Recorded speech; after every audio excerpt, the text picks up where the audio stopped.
Dear Papa Dudut, magandang araw po, ako si Georgette, guro sa isang public school na umiibig sa isang lalaking may dinadalang malaking problema sa kanilang pamilya.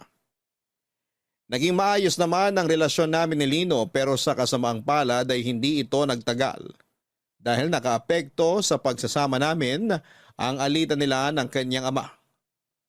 Ganon pa man, nananatili kaming magkaibigan ni Lino hanggang sa biglang namatay ang tatay nito.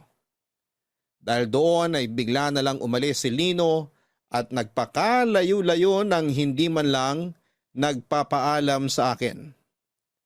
Naghintay ako para sa kanyang pagbabalik, Papa Dudut. Pero taon nang lumipas ay never siyang nagparamdam sa akin. Nawala na ako ng pag-asa na magkikita ulit kami kaya nag-move on na lang ako mula sa kanya. Doon po dumating sa buhay ko ang kaibigan ni Lino na si Billy. Niligawan niya ako matapos ang chance encounter namin sa isang cafe. Dahil matagal nang mag-isa ang puso ko ay sinubukan kong magmahal ulit at sinagot ko si Billy. Noong mga panahong yon ay tuluyan ko nang nakalimutan si Lino. Naging masaya naman ako sa piling ni Billy. Sa katunayan ay handa nga akong pakasalan siya kapag nag-propose siya sa akin.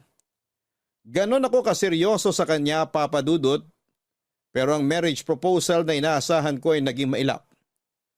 Okay lang naman yon para sa akin. Wala mang singsing ay nagpatuloy ang magandang relasyon namin ni Billy. Hanggang sa isang araw, ang mundo ko'y biglang bumaliktad nang bigla na lang bumalik si Lino sa buhay namin nang walang pasabi. Nung nalaman ko ang balita ay agad ko siyang pinuntahan kasama ang nooy boyfriend kong si Billy.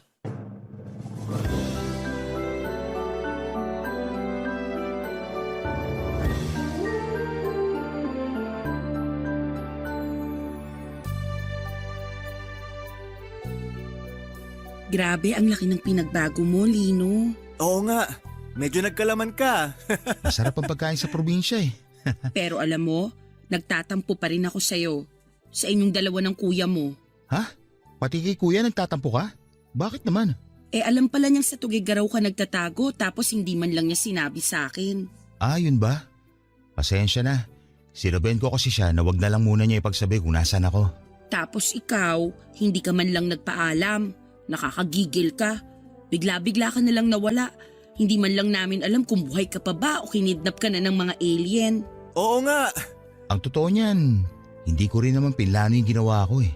Nag-long drive ako isang gabi kasi sobrang sama ng loob ko noon.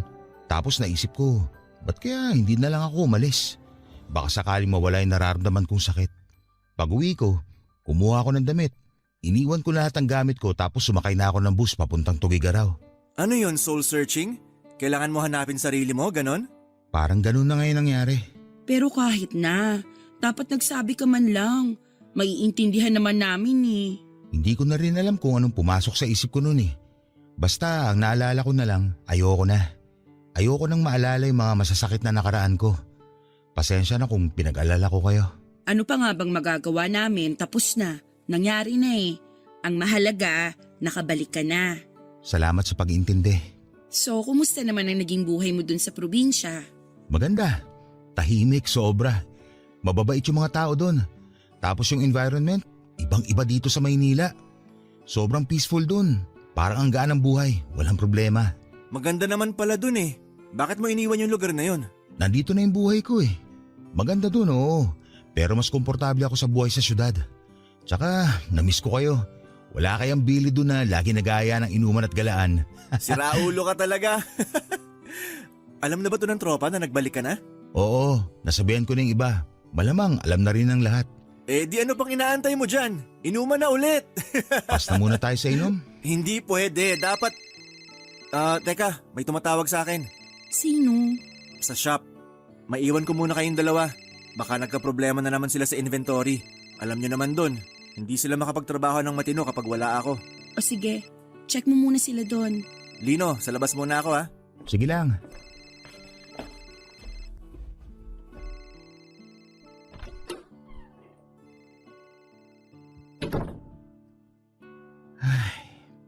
Ngayon ko lang nalaman Close pala kayo ni Billy?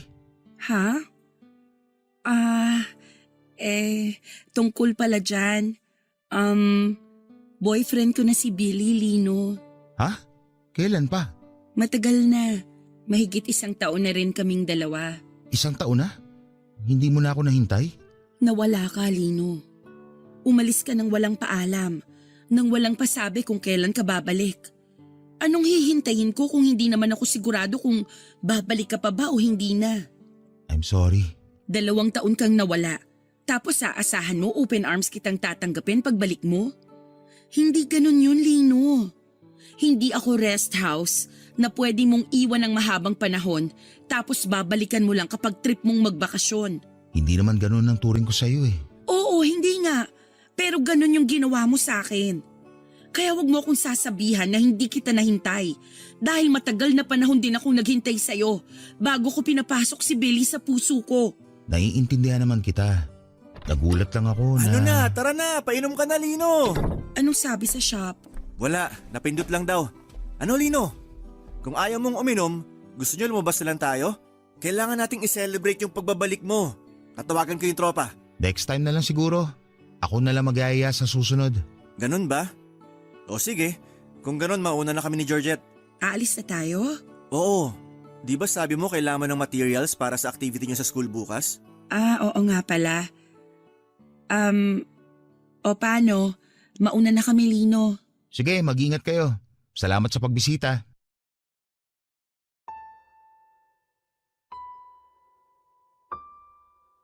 Papadudot, maayos naman ang naging pagtanggap ni Lino sa relasyon naming dalawa ni Billy. Pero kahit ganoon ay hindi niya ikinaila na medyo na-disappoint daw siya dahil hindi ko raw siya nahintay. Nangako kami sa isa't isa na maghihintayan kami pero binugo ko siya. Hindi naman siya nagalit sa ginawa ko dahil alam niyang may kasalanan din siya sa nangyari at totoo naman yon. Never siya nagparamdam o nag-update man lang sa buhay niya ng ilang taon at hindi rin naman pwedeng forever na lang akong maghintay para sa kanya. Masaya ako na naging maganda ang outcome sa ginawang paglayo ni Lino. Napakalaki ng ipinagbago nito. Sa totoo lang ay parang mas nag-glow up pa nga siya. Nadagdagan ang timbang nito. Naging maaliwalas ang mukha niya, naging masiyahin, mas open siya sa lahat. Ang kwento sa akin ni Lino ay marami siyang na-realize sa pagtira niya sa Tuguegarao. Doon ay natutunan niyang patawarin ang sarili niya. Ganon din ang mga taong nagkasala sa kanya. Mas lumawak ang pangunawa niya at napagtanto niyang marami pa siyang purpose sa buhay. Paano ako magagalit, Papadudot, sa biglang pag-iwan sa akin ni Lino kung naging maganda naman ang kinahinatnan ng pag-alis nito? Kaya sa huli kinalimutan na lang namin ang mga nangyari sa nakaraan at katulad ni Lino ay sinubukan naming magsimula ulit. Ang problema kung ang lahat ay masaya dahil sa pagbabalik ni Lino, isang tao naman ang nagkaroon ng pangamba. Walang iba kundi ang boyfriend kong si Billy. At yun mismo ang inamin niya sa akin, Papadudot. Georgette, sandali. Ipagbubukas kita ng sasakyan. Ay wow, ang sweet naman. Anong nakain mo ngayon, ha? Dati naman na akong sweet ah. I mean, mas extra sweet ka ngayon. Ayaw mo nun? Pumasok ka na. Salamat.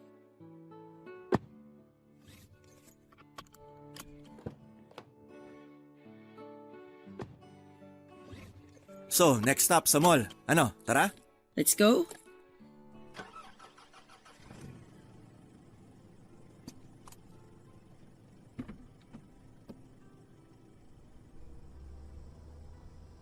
So, kumusta ka naman? Okay naman ako. Bakit mo natanong? Wala naman. Gusto ko lang malaman kung anong nararamdaman mo ngayong nagbalik na si Lino. Masaya. Kasi at least alam nating okay na siya ngayon. Bakit ikaw? Hindi ka ba masaya para sa kanya? Masaya rin ako na nagbalik na siya. Pero Walang pero, masaya talaga ako. parang may something na ayaw mong sabihin eh. Ano yon? Sabihin mo na. Iniisip ko lang kung bakit siya bumalik. Kung maganda na pala yung buhay niya sa probinsya, bakit pa siya bumalik dito? Hindi ba nasagot na niya yan? Sabi niya, na-miss niya yung buhay dito sa Maynila.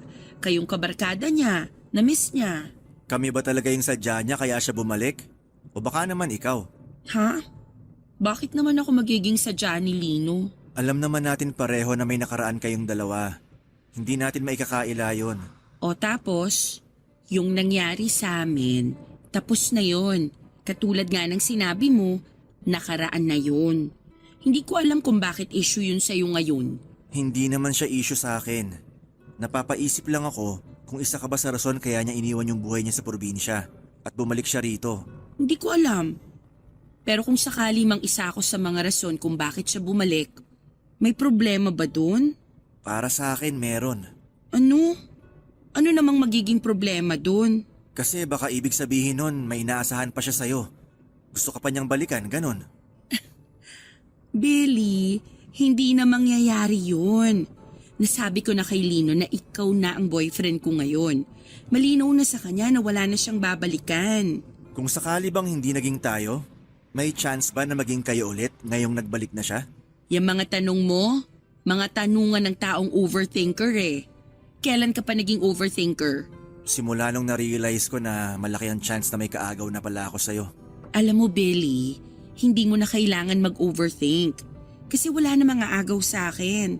Kung ano mang namagitan sa amin ni Lino noon, tapos na yon. Sigurado ka ba? Oo naman.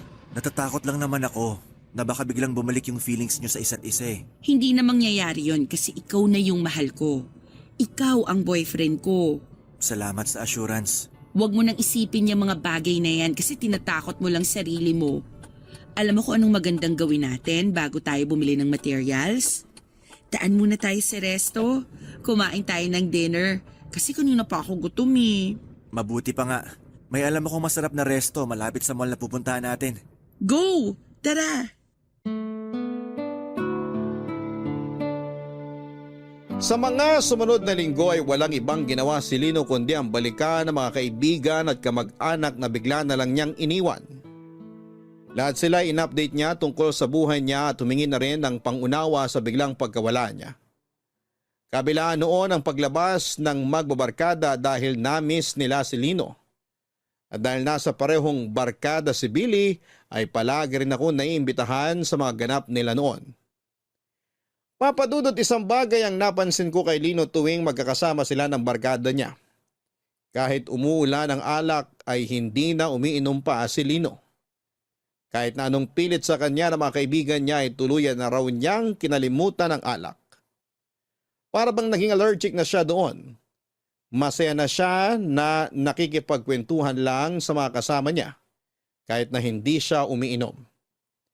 Noong moment na yon ay sobrang proud ako para sa kanya. At dahil hindi rin ako umiinom ay hindi nakawala sa akin ang mga nakaw-tinging ginagawa sa akin ni Lino. Maraming pagkakataon ko siyang nahuhuli na pasulyap-sulyap sa akin na para bang teenager na nakatingin sa kanyang crush.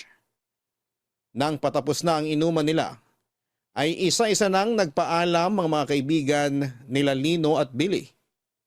Naghahanda na rin akong umuwi noong nakita ko si Lino na aligaga at para bang gusto akong lapitan.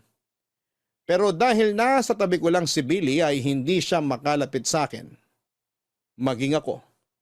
Gusto ko man siyang lapitan para kausapin katulad ng ginagawa namin dati ay hindi ko rin ginawa. Alam kong iba ang tingin ni Billy kay Lino kaya minabuti kong lumayo na lang muna sa kanya para hindi mag-overthink si Billy. Excited man ako noon sa pagbabalik ni Lino ay kinailangan kong pigilan ang sarili ko para hindi ko masaktan si Billy nang hindi sinasadya. Sa muling pagbabalik ni Lino, dalawang bagay ang naramdaman ko, Papa Dudut. Saya at panghihinayang. Saya dahil sa wakas ay okay na siya.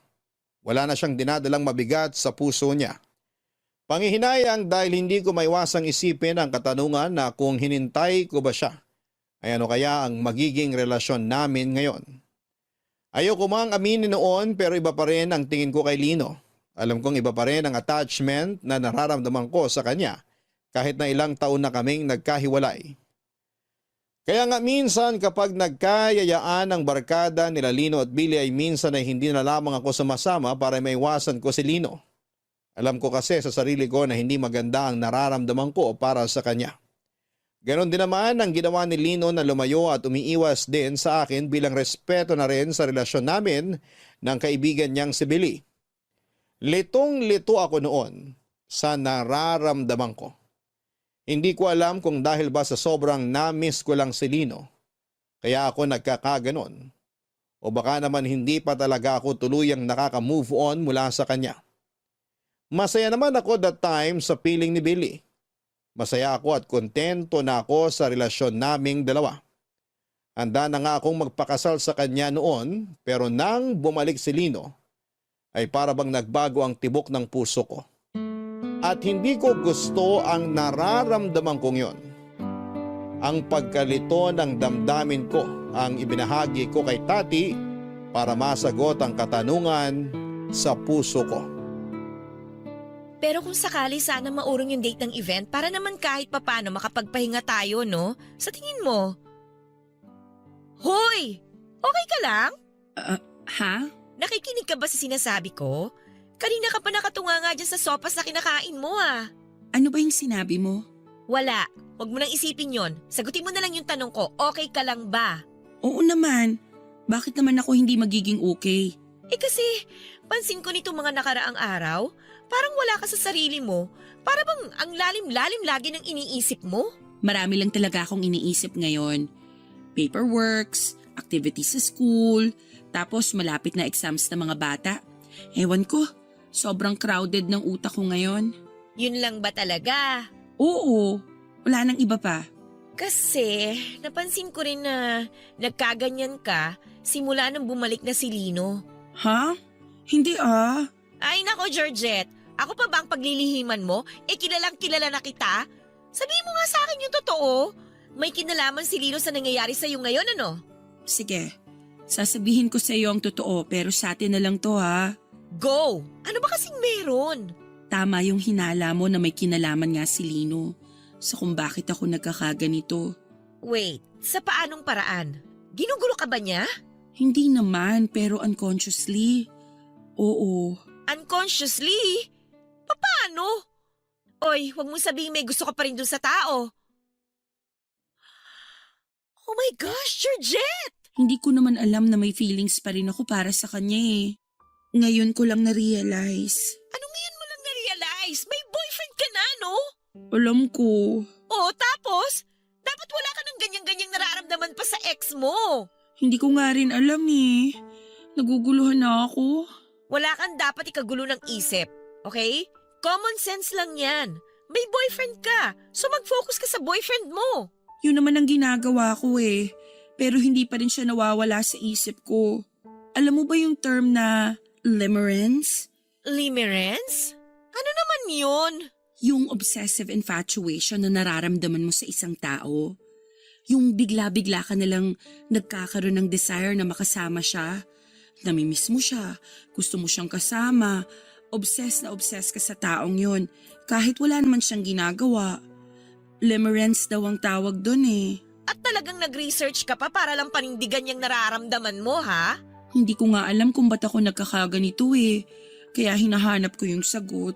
O so kung limerence man yan, anong mangyayari ngayon? Hihiwalayan mo na si Billy? Siyempre hindi. Hindi ganun yun. Siguro ganito lang yung nararamdaman ko kay Lino kasi bigla siyang dumating pagkatapos ng mahabang panahon. Ay nako, Georgette. Tigilan mo na yung ginagawa mong pagdadahilan, okay? Tapos na kayo ni Lino. Si Billy na ang boyfriend mo. Kaya si Billy ang bigyan mo ng atensyon at wag si Lino. Baka mamaya niyan, makagawa ka pa dyan ng kasalanan na hindi mo gugustuhin. Hindi naman ako aabot sa ganun. Oo nga, pero yung isip at damdamin mo. Gumagawa na ng kasalanan, oh. Parang cheating na rin yan eh. May boyfriend ka, di ba? Pero ibang lalaki yung iniisip mo. Grabe ka naman. Ikaw ang grabe. Nahawa mo ako ng sakit mo, no? May ubot-supon na rin ako ngayon. Sorry na. Hindi ko naman gusto magkasakit. Sino bang gustong mapaos? Mukhang magaling ka naman na eh. Hindi pa ako magaling. Kailangan ko pang ipahinga to ng maigi. Speaking of pahinga, alam mo ikaw ang magpahinga dyan sa ginagawa mo. Tumigil ka na bago pa malaman ni Billy yan. Kawawa naman yung tao. Hindi ko mawari kung ano na nga ba ang nangyayari sa akin noon. Pilit kong inaalis si Lino sa isipan ko pero hindi siya mawala-wala sa utak ko. Kada oras, kahit habang nasa klase o kahit kumakain, ay bigla na lang siyang sumusulpot sa isip ko. At tuwing naaalala ko siya ay bigla akong nakakaramdam ng excitement. Bago matulog, pagkagising sa umaga habang naglalakad ay bigla ko na lang siyang naaalala ng walang dahilan. Nakukonsensya na nga ako noon dahil kahit kasama ko si Billy ay si Lino pa rin ang nasa isip ko. Pakiramdam ko noon ay nag-cheat ako sa boyfriend ko dahil ibang tao ang tumatakbo sa isipan ko. Hindi ko alam kung bakit dahil noong mga panahong yon ay hindi naman na kami gaanong nagkikita ni Lino dahil nga iniiwasan na namin ang isa't isa. Naging abala ako sa mga school activity at nag-focus ako sa relasyon namin ni Billy. Sobrang busy din noon si Billy sa pagpapatayo ng sarili niyang business sa tulong ng kanyang kuya. Naisip ng magkapatid na ibenta na ang bahay ng kanilang mga magulang. Pinaghatian nilang dalawa ang perang nakuha nila mula doon at yon ang ginamit ni Lino sa pagpapatayo ng business niya samantalang ginamit naman ni Edward ang pera para sa panganganak ng kanyang asawa. Noong nagkaroon ng soft opening ang food business ni Lino ay naimbitahan kami ni Billy na dumalo sa opening. At yun ang nagsilbing pagkikita naming muli matapos mag-iwasa ng ilang buwan. Nag-aalangan man ay nagpunta pa rin ako doon bilang suporta kay Lino.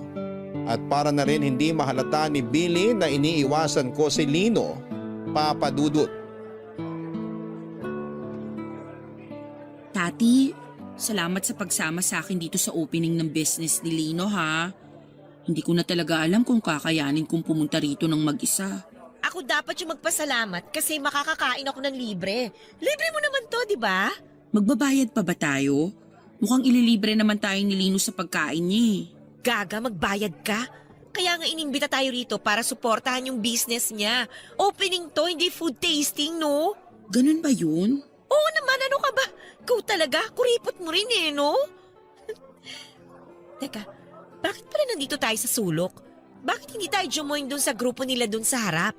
Ay, ayoko. Dito na lang tayo. Sinabi ko naman kay Billy na sila na lang munang magsama. Total, sila naman yung barkada ni Lino. At saka idinahilan kita na wala kang kasama kaya nandito tayo ngayon sa may dulong table. Nirason mo pa talaga ako, ha? Ang galing! Galing. Bakit? Tinataguan mo ba si Lino? Eh di ba sabi mo iwasan ko siya? Yun ang ginagawa ko ngayon. Iniiwasan siya. Kung gusto mo talaga siyang iwasan, pwede namang huwag ka na lang pumunta eh. Sabihin mo masama yung pakiramdam mo. Eh di parehong nagduda si Lino tsaka si Billy. Okay na yung ganito, hindi masyadong obvious. Ikaw talaga? Gumagawa ka ng sarili mo ikakapahamak eh. Hindi ko naman ginusto tong nararamdaman ko eh.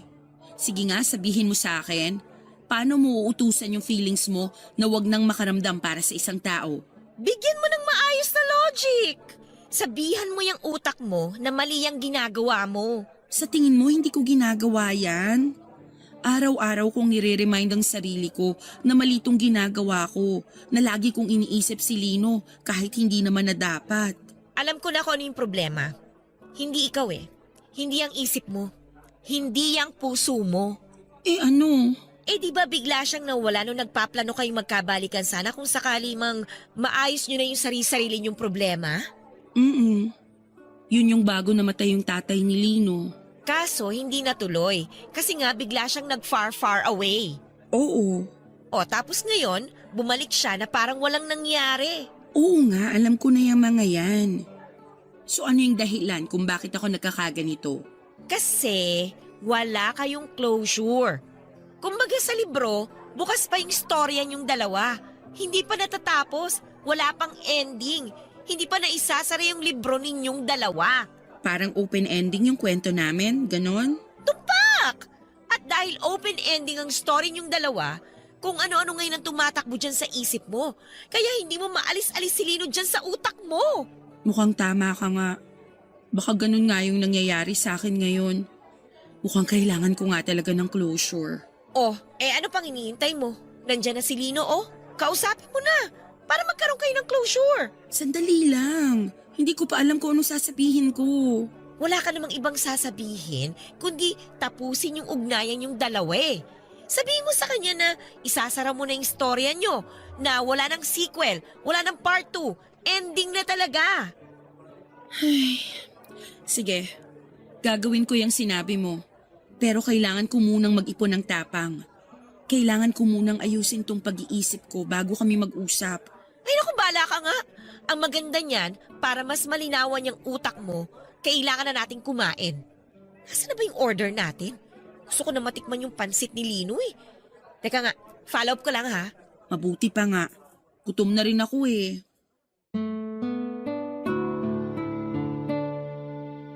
Mabuti na lang at kasama ko si Tati noong araw na yon dahil parang nagsimula nang magkaroon ng awkwardness sa pagitan namin ni Lino, lalo na tuwing magkakasama kaming tatlo nila Billy. Noong time na yon ay inilayo ko ang sarili ko sa kanila. Hinayaan ko na lamang silang magbabarkada na magsama-sama samantalang ako ay kasama ko naman si Tati sa gilid lang. Successful ang naging opening ng food business ni Lino, Papa Dudut. Marami ang sumuporta sa kanyang kaibigan kaya naman dinumog ng tao ang soft opening ng kanyang kainan. Isa sa mga naging mabili ay ang specialty nitong pansit batil patong na sikat palang pagkain sa Tugigaraw. Naisip ni Lino na dalhin ang recipe na yon sa Maynila dahil tiyak siyang kakagatin daw ito ng masa at gano'n na nga ang nangyari. Inaluan niya ng modern fusion ng naturang pagkain para maging in, hindi lang sa masa kundi pati na rin sa mga kabataan. Maliban sa pansit ay kasama rin sa menu ang ilang sikat na pagkaing Pinoy na hinaluan ng twist. Pinagsama niya ang Filipino cuisine at iba pang kultura mula sa iba't ibang Asian countries para makabuo ng bagong pagkain. Yun daw ang inaral ni Lino habang nasa Tugigaraw siya ng ilang taon. Matapos ang nangyaring opening ay nagpaiwan ng mga barkada ni Lino para sa maliit na salo-salo bilang selebrasyon na rin sa matagumpay nitong opening. Katulad ng inaasahan ay nagkaroon na naman ng inuman. Dahil kasama ko naman si Tati noong time na yon, ay nagstay din ako at nakisama sa kasiyahan. Ang hindi ko inaasahan ay yun na pala, ang gabing pinakahihintay ko. Ang gabi kung kailan magpo-propose na sa akin si Billy. Nagulat ako sa marriage proposal na ginawa ni Billy, Papa Dudut. Masaya noong nagkwekwentuhan ng lahat, may ilang nagkakantahan sa videoke at ilan naman ay abala sa pag-inom noong biglang inagaw ni Billy ang mic mula sa kumakanta at nagsalita sa harapan naming lahat. Nagkaroon siya ng maikling speech tungkol sa kung gaano niya ako kamahal. Medyo awkward nga dahil nandun si Lino na nakikinig habang ikinikwento ni Billy sa lahat kung paano nabuo ang love story naming dalawa. Pagkatapos noon ay isang singsing ang nilabas nito mula sa kanyang bulsa at lumuhod sa harapan ko. Doon na niya tinanong kung gusto ko raw ba siyang pakasalan. Naghiyawan ang lahat at kinilig sa eksenang nakita nila. Dala ng pressure ay napasagot ako ng oo sa proposal ni Billy. Habang magkayakap ay hindi ko naiwasang mapatingin kay Lino. Habang nagpapalakpakan ng lahat ay nakita ko siyang nakatayo lang sa gilid. Pumapalakpak siya para sa amin pero kita ko sa mga mata niya ang lungkot kahit na nakangiti ang mga labi nito. Nung humupa na ang excitement ng lahat ay bumalik ang bawat isa sa dati nilang ginagawa. Sunod-sunod ang congratulatory greetings na natatanggap namin ni Billy. Nung nagkaroon ako ng time na kumawala ay nagpaalam ako kay Billy para kausapin si Lino at pumayag naman siya. Naisip ko na tama nga ang mga sinabi ni Tati. Kailangan lang namin siguro ni Lino ng closure para makalaya na kami mula sa isa't isa at yun ang ginawa ko ng gabing yon.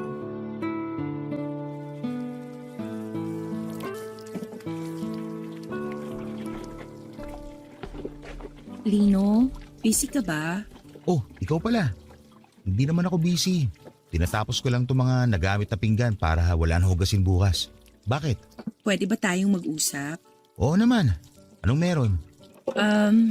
Hindi ko alam kung dapat pa ba natin tong ungkatin pero gusto ko sanang pag-usapan natin yung nangyari sa atin noon. Anong ibig mo sabihin? Yung past natin. May dapat pa ba tayong pag-usapan tungkol doon? Ang awkward naman nito. Sige, wag na lang. Georgette, sandali. Makikinig ako. Ano yung gusto mong pag-usapan natin? Yung nangyari sa atin noon. May mga pinagsisisihan ka ba sa nangyari? Sa naging takbo ng relasyon natin?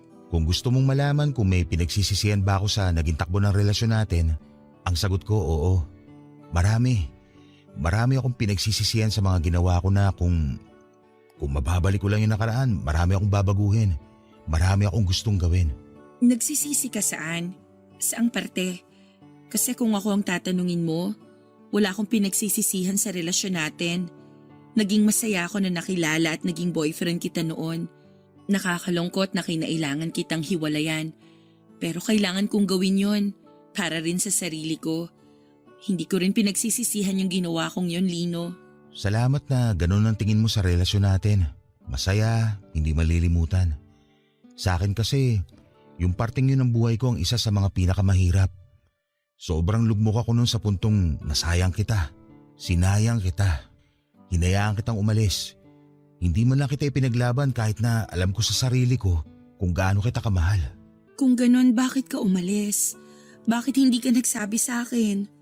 Noong mga panahong nasa Tugigaraw ka ba? Ni isang beses? Naalala mo man lang ba ako? Araw-araw. Hindi mo alam kung gaano ang paghihirap na tiniis ko na ginawa ko para pigilan ang sarili ko na kontakin ka. Walang araw na hindi ka pumasok sa isip ko. Ang problema lang, hindi dumapo sa isip ko na habang nagtatago ako at inaayos ang buhay ko, naiwan kitang naghihintay, umaasa na mag-isa. Nung nalaman mong kami na ni Billy, anong unang pumasok sa isip mo? Nangyari na yung kinatatakutan ko na nawala na yung pagmamahal mo para sa akin, na masyado na akong huli. I'm sorry kung hindi ko na panindigan yung pangako ko sa'yo na hihintayin kita. Hindi mo kailangan panindigan yon dahil hindi mo na maresponsibilidad na hintayin magbago ko. Isa sa mga natutunan ko sa relasyon natin yung hindi ko dapat binibigyan ng alalahanin yung tao minamahal ko. Kaya humihingi rin ako ng tawad sa mga responsibilidad na ibinigay ko na kung tutuusin, hindi mo naman dapat trabaho. Wala na sa akin yon. Ako naman yung nagkusa Pero sa huli, hindi ko rin naman napanindigan. Pero kalimutan na natin yon. Alam mo kung anong maganda sa sitwasyon natin ngayon? Ano? Kung ano man yung nangyari sa atin noon, tapos na yon. Pwede na natin siyang kalimutan at hayaan na lang sa nakaraan. Ang mahalaga, marami tayong natutunan sa nangyari. Ngayon, pwede na tayong magsimula ulit sa kanya-kanya nating buhay. Tama ka naman. At mukhang gano'n naman yata ang ginagawa natin ngayon, hindi ba? Oo nga, ganun nga. Anyway, congratulations pala sa business mo. Successful ang first day. Masaya ako para sa'yo, Lino. Salamat. Masaya rin ako para sa inyo ni Billy. Umasa kang susuportahan kong pagsasama niyong dalawa. Maraming salamat.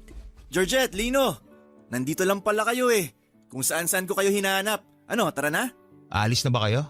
Oo, nauna na rin yung iba. Mga lasing na Ikaw, kaya mo bang magmaneho?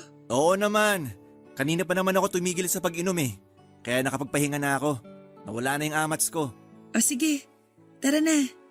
Lino, maraming salamat sa pag-invite. Walang anuman. Mag-ingat kayo pa uwi ha. Salamat, mauna na kami.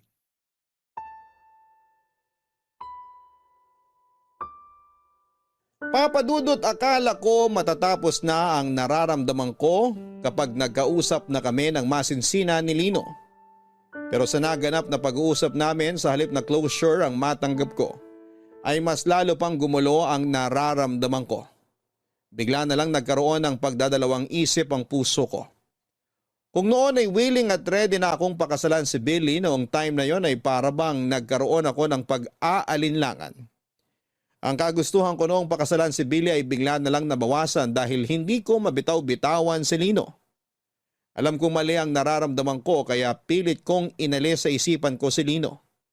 Tuwing nagkakaroon ng imbitasyon mula sa kanya ay hinahayaan ko na lamang si Billy na magpuntang mag-isa sa kanila para hindi ko na ulit siya makita pa. Lagi na lang akong nagrarason na busy ako sa trabaho kaya hindi ako nakakasama sa mga ganap nila. Nakakainis dahil ang tagal kong hinintay na mag-propose sa akin si Billy. Sobrang excited na ako noong pagplanuhan ang pag-iisang dibdib namin pero kung kailan nangyari na nga. Ang inaasahan ko ay saka naman ako nag-alangan. Deep inside, may nararamdaman ako sa puso ko na hindi tama. Ganun pa man ay nagpatuloy ang preparasyon namin ni Billy para sa kasal namin kahit na alam kong sa loob-loob ko. Ay nag-iisip na ako kung tama ba itong pipiliin kong landas o nasa maling direksyon ba ako, Papa Dudut.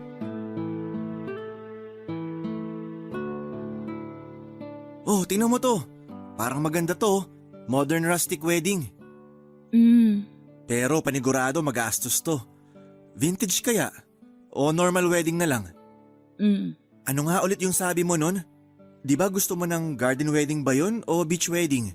Kasi yung panahon kasi natin ngayon, mahirap tiyempuhin eh. Kaya hindi rin advisable na mag-outdoor wedding. Ano sa tingin mo? Aha, mahirap nga.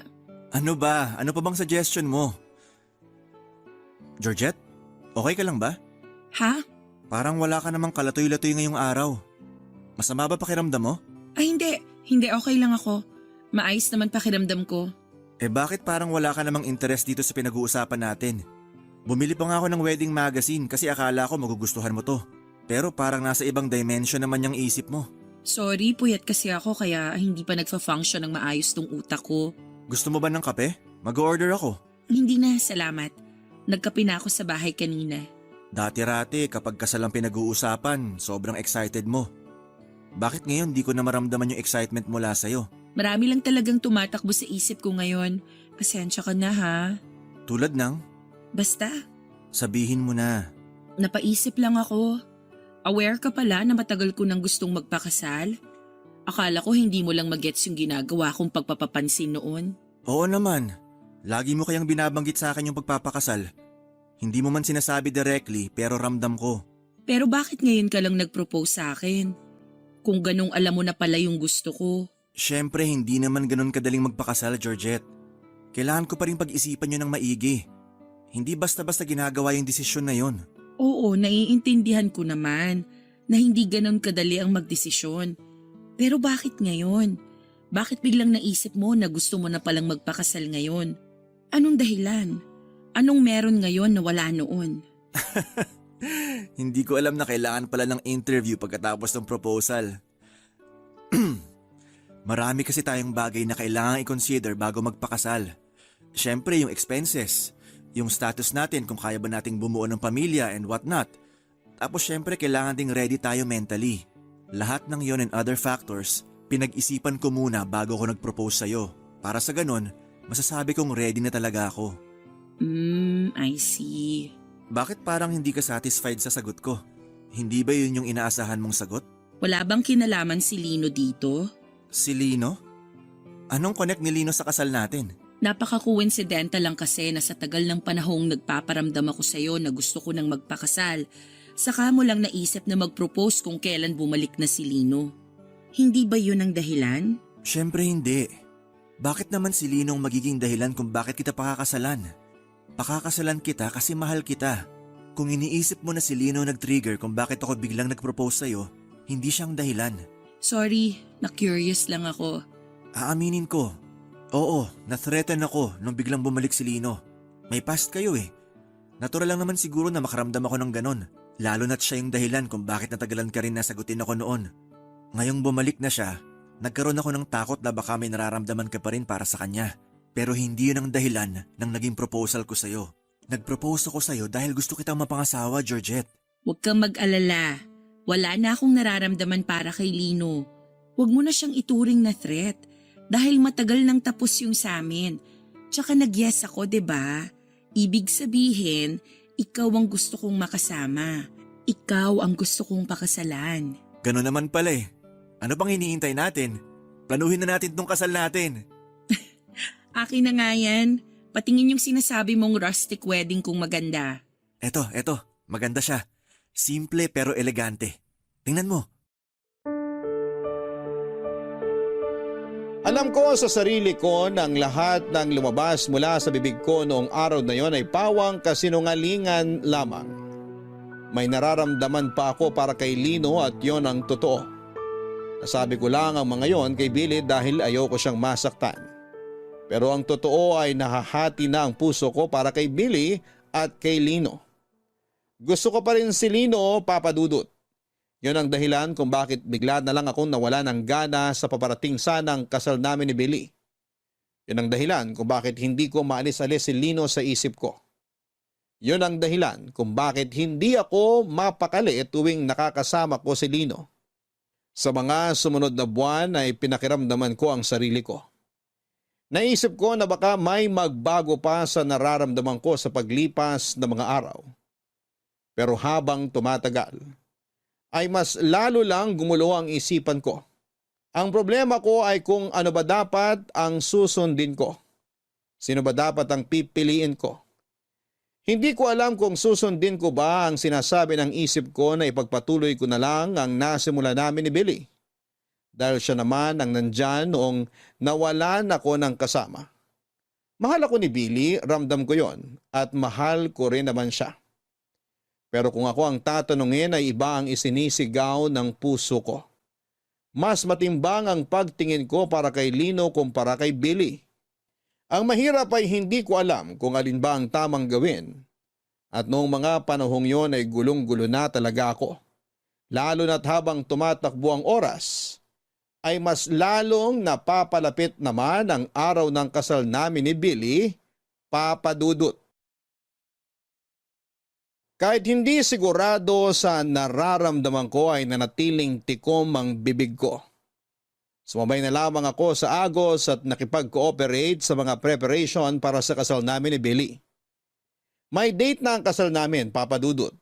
Nakaredy na rin ang buong entourage. At may mga nakausap na kami pagdating sa catering, photography at pati sa venue. Handa na ang lahat maliban sa akin at hindi ko alam kung papaano ko aaminin kay Billy na nagkaroon na ako ng cold feet o ang kawalan ng kumpiyansa kung dapat ko bang ituloy ang pagpapakasal. Ayoko siyang saktan pero sa parehong pagkakataon ay naisip ko na kung ipagpapatuloy ko ang kasal, nang hindi ako sigurado ay dalawa kami ni Billy ang magsasuffer. Ang ginawa ko na lamang ilang linggo bago ang kasal ay umuwi ako sa probinsya namin para malinawan ang utak ko. Gusto kong lumayo muna sa lahat ng problema ko at huminga. Doon ay kinausap ko ang mga magulang ko at humingi ako ng payo sa kanila, Papa Dudut. Inamin ko sa kanila ang lahat. Sinabi ko sa kanilang nahahati ang puso ko sa dalawang lalaki. Pareho nilang kilala sina Billy at Lino, Papa Dudut. Minsan na kaming nagbakasyon sa Albay ni Lino noong magkasintahan pa lamang kami samantalang si Billy ay ipinakilala ko sa mga magulang ko noong mga panahong handa na akong mag-settle down kasama siya. Ang tanging naipayo sa akin ng mga magulang ko ay sundin ko raw kung ano ang nasa puso ko dahil yon ang tanging makapagpapasaya sa akin. Mahirap tanggapin ang katotohanan pero sa halip na patuloy na saktan, ang taong walang ibang ginawa kundi ang mahalin ako ay marapat daw na sabihin ko na lamang sa kanya ang katotohanan. Pagkabalik ko ng Maynila ay nagpasya na ako sa dapat kong gawin. Una kong kinausap si Billy, pagkabalik ko, Papa Dudut.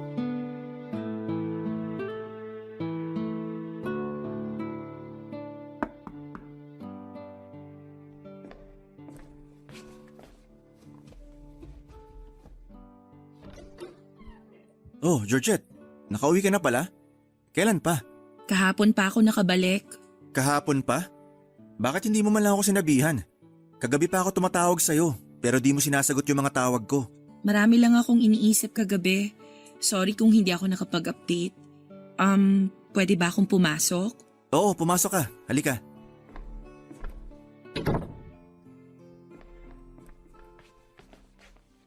Upo ka muna rito. Salamat. Pasensya na sa kalat. Nasa kalagitnaan ako ng paglilinis eh. Nag-lunch ka na ba? Sakto, nagluluto ako ngayon. Huwag ka na mag-abala. Tapos na akong kumain. Ganun ba? O sige, drinks na lang. Billy, kailangan nating mag-usap. Okay. Tungkol saan? Nagpunta ako sa probinsya, hindi dahil may emergency si nanay. Umuwi ako sa amin para makapag-isip-isip. Isip-isip? Anong kailangan mong pag-isipan? Nitong mga nakaraang buwan, sobrang naguluhan yung isip ko. Hindi ko alam kung ano ba tong nararamdaman ko. Sobrang litong-lito na ako kaya umalis ako. Umuwi ako sa amin para malinawan ang isip ko. Georgette, hindi kita maintindihan. Hindi pa ako handang magpakasal, Billy. Ha? Bakit? Paanong hindi ka pa ready? Hindi ready saan? Gusto mo bang ilipat yung date ng kasal natin? Hindi yung date ng kasal ang problema. Ano? Ako yung problema. Billy, sorry pero ayoko nang magpakasal sa'yo. Bakit? Ano yung rason kung bakit ayaw mo nang ituloy yung kasal? Dahil ba to kay Lino? I'm so sorry. Sorry kung nagsinungaling ako sa'yo. Sorry kung pinaasa kita pero ang totoo, may nararamdaman pa rin ako para kay Lino. Akala ko mawawala din to kalaunan pero habang tumatagal, mas lalong lumalakas yung feelings ko para kay Lino eh. Hindi ko alam kung bakit pero yun yung totoong nararamdaman ko. Si Lino pa rin ang laman ng puso ko magpahanggang ngayon. Kung ganon, wala na talaga akong magagawa. Kahit ipaglaban ko tong pagmamahal ko sa'yo, matatalo pa rin ako kasi hindi naman talaga ako yung totoong mahal mo. Tama ba? Lahat ng ipinakita ko sa'yo noon, totoo ang mga yun. Nagkagusto ko sa'yo. Minahal kita. Ikaw na nga yung lalaking inakala kong makakasama ko habang buhay eh. Pero nung dumating si Lino, nakita ko kung paanong mas matimbang pa rin yung pagmamahal ko para sa kanya. Inaasahan ko na yan. Alam ko naman na may nauna na dyan sa puso mo. Kaya nga ako na-threaten nung bumalik si Lino kasi alam kong kapag nangyari yung kinakatakot ko, wala akong laban sa kanya. Hanggang sa nangyari na nga. Dumating na yung araw na ayaw kong mangyari. Yung piliin mo siya kesa sa akin. I'm so sorry. Sana mapatawad mo ko. Natanong mo sa akin dati kung bakit natagalan bago ko nag-propose sa'yo. Ito ang isa sa mga dahilan. Kaya ako natagalang mag-propose sa'yo kahit na gustong gusto ko nang gawin yun noon. Kasi hindi ko alam kung anong magiging reaksyon mo kung sakali mang bumalik si Lino sa buhay mo. Kaya ako nag-propose kung kailan nagbalik na si Lino para malaman ko kung sinong pipiliin mo sa aming dalawa. Akala ko nga ako na yung nagwagi kasi tinanggap mo yung singsing na binigay ko. Pero sa huli, mas mananaig pa rin talaga yung taong mas nauna na. Huwag ka mag-alala. Papalayain kita kung yun ang hinihiling mo. Ayoko rin namang maging kontrabida sa buhay nyo. Masakit para sa akin pero mas masakit kung ako yung pipiliin mo kahit hindi naman ako yung totoong mahal mo. Kaya, Georgette, papalayain kita. Hindi dahil sumuko ako, kundi dahil mahal kita at gusto kong maging masaya ka. Hindi man dahil sa akin, pero at least masaya ka sa piling ng iba.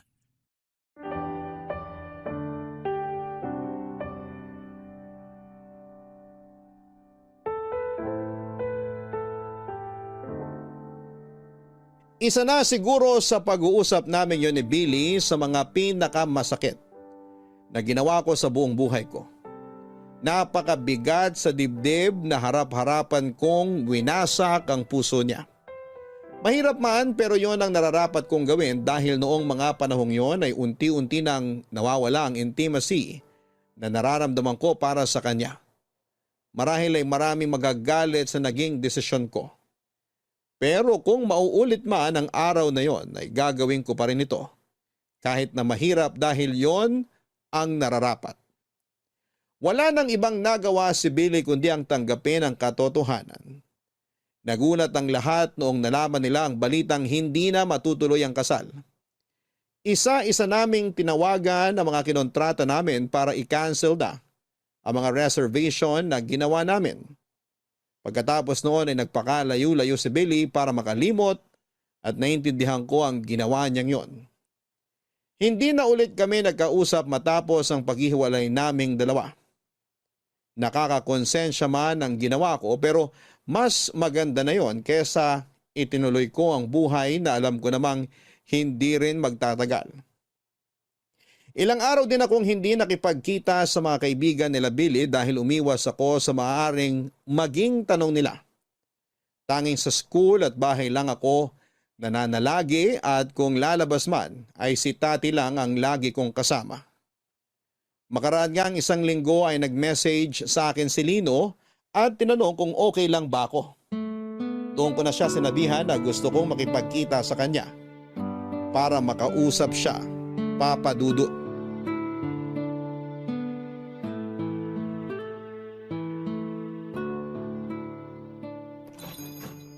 Good morning! Uy, Georgette, ang aga mo naman. Kabubukas pa lang namin ah. Maaga akong nagising. Gusto kong magpahangin kaya naisip kong dumaan na lang dito sa restaurant mo. Sakto, katatapos ko lang magluto ng breakfast. Sumabay ka na sa amin. Salamat! Kamusta ka na pala? Okay ka na ba? I mean, for sure mahirap yung nangyaring hiwalayan niyo ni Billy. Maayos naman ako ngayon. Mahirap para sa aming dalawa yung nangyari pero yun ang kailangan naming gawin para hindi na kami mas lalong mahirapan. Alam kong medyo maaga pa to para tanungin. Pero ano ba kasing nangyari? Pwede ko bang malaman yung dahilan kung bakit kayo naghiwalay? May nangyari ba? Hindi mo ba talaga alam kung bakit? Hindi. Nakausap ko si Billy pero wala siyang ibang sinabi sa akin. Kundi ako na raw ang bahala sa'yo. Alagaan daw kita. Lino, ikaw ang dahilan kung bakit ako nakipaghiwalay kay Billy. Ako? Hindi kita maintindihan. Simula noon hanggang ngayon, kahit lumayo ka pa, kahit matagal na tayong nagkahiwalay, ikaw pa rin talaga yung nasa puso ko eh. Ikaw pa rin yung gusto ko. Teka, akala ko ba tapos na tayo? Akala ko ba kailangan na natin kalimutan yung nangyari sa atin? Hindi ba sinabi mo na iwanan na lang natin sa nakaraan yun na magitan sa atin? Oo, alam ko. Sinabi ko yun kasi akala ko makakalimutan kita. Akala ko kaya kitang bitawan. Pero kahit anong pilit ko, hindi ka talaga maalis-alis sa puso ko eh. Ikaw pa rin talaga. Georgette, hindi ko alam kung anong sasabihin ko. Sabihin mo sa akin kung anong nararamdaman mo. Sabihin mo sa akin na tama yung desisyong ginawa ko. Hindi ko masasabi na tama yung ginawa mo, pero handa ko na saluhin ka. Handa ko na magsimula ulit kasama ka dahil yun din naman ang gusto kong mangyari. Kung ano man yung nararamdaman mo ngayon, ganun din ako, Georgette. Hanggang ngayon, ikaw pa rin ang gusto ko kahit na may iba ka nang minahal. Noong nalaman ko nga na may bago ka ng boyfriend, sobrang sakit nun para sa akin. Pero alam kong wala akong karapatang magreklamo dahil kasalanan ko rin naman eh. Iniwan kita at kung ano man yung mga bagay na ginawa mo nung wala ako, hindi ko pwedeng isisi sa'yo yun kasi ako yung nagkamali. Kaya ngayon masaya ako na malaman na ako pa rin pala yung gusto mong makasama at nagpapasalamat ako dun. Salamat. Sobrang lakas ng kabog ng dibdib ko ngayon kung alam mo lang. Ready naman ako eh kung sakaling nagbago na yung pagtingin mo sa akin. Kung hindi na ako yung gusto mo, tatanggapin ko yun pero mabuti na lang. Mabuti na lang talaga. Magsimula ulit tayo. Kalimutan na natin yung nakaraan. Gumawa ulit tayo ng bagong alaala para matabunan yung mga nangyari noon. Oo, gusto ko yan. Simulan na natin ngayon. Hi, ako pala si Lino, restaurant owner. Ulila na sa magulang pero heto't nagpapakatatag at nagsusumika para maging mabuting tao. Wala nang excess baggage, wala nang past trauma, wala nang issue sa buhay. Ako naman si Georgette, isang public school teacher na maraming nagawang maling desisyon sa nakaraan pero natuto at patuloy pa ring natututo para katulad mo maging mabuti ring tao. Nice to meet you, Lino. Nice to meet you too, Georgette. So, pwede na ba manligaw? Ligaw na agad? Pwede bang mag-breakfast muna? Oo nga pala. Halika na. Nakahanda na yung almusal sa kusina. Makakatikim na ba ako nung pansit ngayon? Lagi kasing sold out eh. Mamaya pa yun, pero sige. Ipagluluto kita ng special pansit patil patong ko. Hindi kami kaagad nagkabalikan ni Lino bilang respeto na rin kay Billy. Nagstay kami bilang magkaibigan ni Lino ng ilang buwan para malinawan ang puso't isipan namin bago kami magsimula ulit. Muli nanligaw sa akin si Lino at sinagot ko siya. Sa pagkakataong yun ay nagkaroon kami ng pangalawang pagkakataon para itama ang naunang relasyon namin. Natuto si Lino na iwan sa labas ng relasyon ang mga excess baggage niya. Samantalang ako ay natuto namang huwag umalis kapag may problemang pinagdadaanan ang partner ko. Pagkatapos ng 1 taon ay nagpakasal kami ni Lino. Ipinagpatuloy namin ang mga pangarap namin para sa isa't isa. At nagsama kami para bumuo ng sariling pamilya. Papadudot, ang kwentong ito ay nangyari 7 years ago. 39 years old na ako sa ngayon at may 3 anak na kami ni Lino. Sa kabilang banda, hindi naman nasira ang pagkakaibigan nila Lino at Billy dahil sa nangyari. After makamove on ay nagpatuloy ang friendship nilang dalawa. Sa katunayan, may sarili na ring pamilya si Billy ngayon kasama ang asawa niya na nakilala niya noong nagpakalayo-layo siya. Si Tati naman ay tumigil na sa pagtuturo matapos mag-boom ang business nito kung saan ay nagbebenta siya ng beauty products. Samantala, ang pamilya naman ng kuya ni Lino na si Edward ay nakatira ngayon sa Canada. Papadudot, ito po ang kwento naming dalawa ni Lino. Marami kaming pinagdaanan, muntik na kaming mapunta sa maling direksyon. Pero tunay nga siguro na kung kayo ang tinadhana ay kayo talaga ang magsasama sa dulo. Maraming salamat po sa pagbabahagi ng aming kwento. At maraming salamat po sa lahat ng kabarangay na sumubaybay hanggang sa dulo. Mabuhay po kayong lahat and more power sa inyong programa. Ang inyong forever kapuso at kabarangay, Georgette. Minsan, second chance lang ang kailangan natin para ipagpatuloy ang naudlot na samahan na kinailangang itigil dahil hindi pa tayo handa sa naunang pagkakataon na ibinigay sa atin. Maraming salamat, Georgette, sa iyong kwento. Ang mahalaga ay pareho kayo nagbago ni Lino at patuloy kayong natututo mula sa mga pagkakamaling inyong naranasan sa nakaraan at mga pagsubok na inyong pinagdadaanan. Hanggang sa muli, ako po ang inyong si Papa Dudut sa mga kwento ng pag-ibig, buhay at pag-asa. Sa Barangay Love Stories number 1. Dear Papa Dudut, mahirap ang maiwan lalo na kung wala nang planong bumalik pa ang taong nang iwan sa'yo. Ganyan po ang nangyari sa akin nung bigla na lamang umalis ang taong minamahal ko ng walang paalam. Ako po si Georgette, isang guro na umiibig kay Lino. Isang binatang hindi ko inakalang meron palang malalang family issues. Namatay ang nanay niya sa suicide at simula noon ay hindi na sila nagkaroon ng maayos na relasyon ng kanyang ama. Yun ang dahilan kung bakit nalulong si Lino sa pag-inom ng alak. Ang problema niya sa pamilya na siyang nakaapekto sa kanyang pag-uugali ang naging dahilan kung bakit kami naghiwalay. Ganon pa man ay nananatili ang pagkakaibigan naming dalawa ni Lino. Tinulungan ko siya sa kanyang problema at nangako naman si Lino na ayusin na niya ang buhay niya para sa ganon ay makabalik na kami sa dati. Pero noong namatay ang tatay niya, na wala man lang nangyaring reconciliation, ay bigla na lang ding nawala na parang bula si Lino.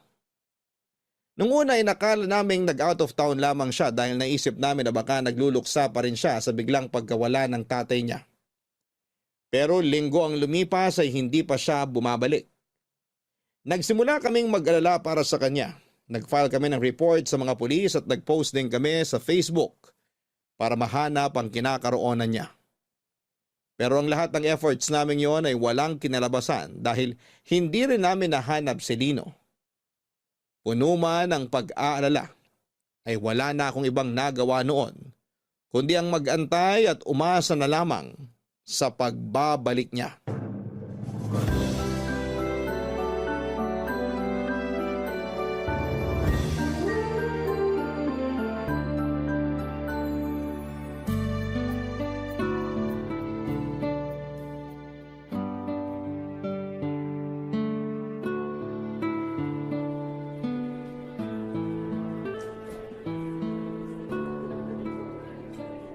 Aba, nagbabalik na pala ang bagong kasal ah. Bitin nga eh. Ilang araw lang yung leave na binigay sa akin, nakakainis. At least meron kesa naman wala.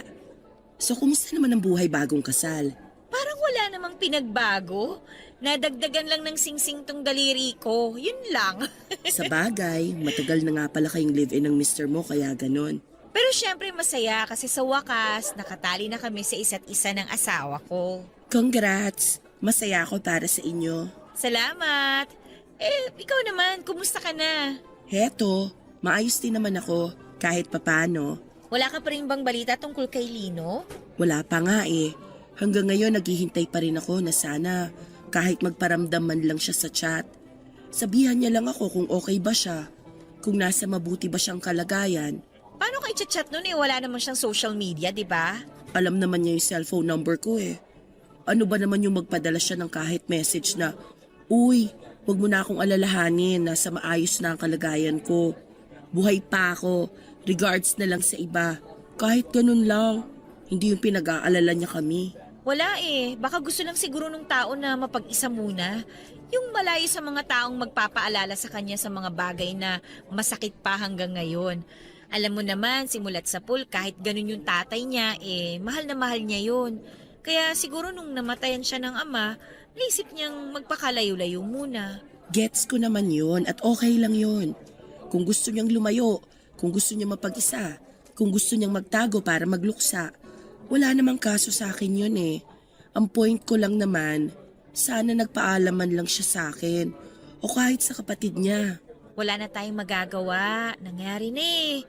Umalis na siya. Baka ayaw na muna niya siguro magpahanap sa ngayon. Siguro pwede. Pero paano kung hindi pala ganun yung nangyari? Paano kung may masama na palang nangyari sa kanya? Paano yung mga ginawa niya sa sarili niya? Baka mamaya bigla na lang natin mabalitaan sa TV na may bangkay na dyan sa tabi-tabi. Uy, ang morbid mo naman. Bakit ka naman ganyan mag-isip? Hindi naman siguro magagawa ni Lino yun. Nagawa niya ngang tumalon sa building nung bata siya after mamatay ng nanay niya eh. Ngayon pa kaya na namatay din yung paborito niyang magulang? Hindi yun magagawa ni Lino. Maniwala ka sa akin. Ikaw talaga kung ano yung mga pinag-iisip mo dyan. Pinapalala ng utak mo yung sitwasyon eh. Baka mamaya niyan, nandito ka't nag-aalala. Tapos yung tao, nagpapakasaya na pala kung nasaan man siya. Sana nga ganun na lang yung nangyari para kahit papano gumaan ang loob ko. Basta, balitaan mo na lang ako kung may update ka na sa kanya. O sige, kakonta ko naman yung kuya niya eh. Tara na, Lunis pa lang ngayon, may flag ceremony tayo. Ay oo nga, sandali lang, iche-check ko muna yung mga estudyante ko. Abangan na lang kita sa quadrangle ah. O sige, mamaya pala may itatanong ako tungkol sa LRN ng mga bata. Sige lang, tapusin muna natin yung flag ceremony, tapos pag-usapan natin yan. Sa mga sumunod na buwan ay nakipagtulungan ako sa kapatid ni Lino na si Edward para mahanap ito. Pinuntahan namin ang mga kaibigan at katrabaho nito sa pagbabaka sakaling kinontak sila ni Lino sa mga nagdaang araw pero sa kasamaang palad. Ni isa sa kanila ay wala ring alam kung nasaan si Lino noong mga panahong yon. Patuloy din noon ang pakikipag-ugnayan namin sa mga otoridad para mahanap si Lino. Pero maging sila ay hirap makahanap ng lead. Kahit unreachable ay lagi ko siyang tinatawagan sa number niya.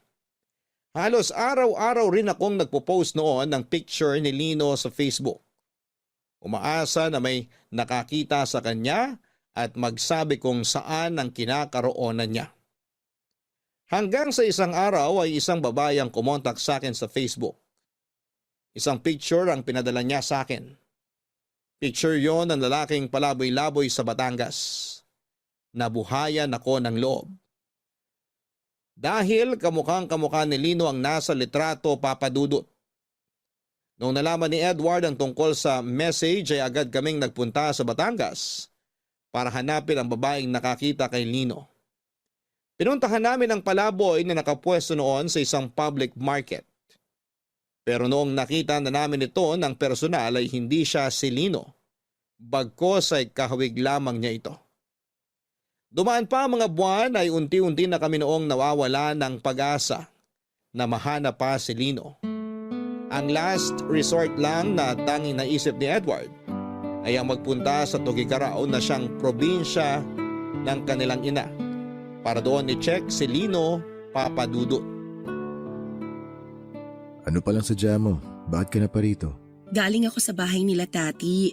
Since malapit ka lang naman, naisip kong dumaan. Bakit parang paus ka pa rin hanggang ngayon? Ang tagal na niya na. Oo nga eh. Medyo kinakabahan nga ako sa totoo lang. Kaya pina-check up ko na.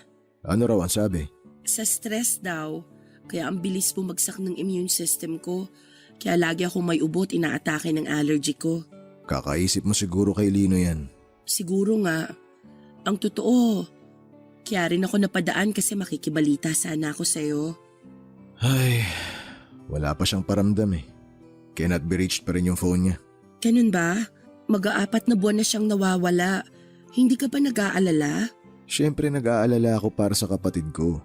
Pero anong magagawa ng pag-aalala natin? Wala naman tayong lead. Pati nga mga pulis, hindi rin alam kung paano siya hahanapin eh.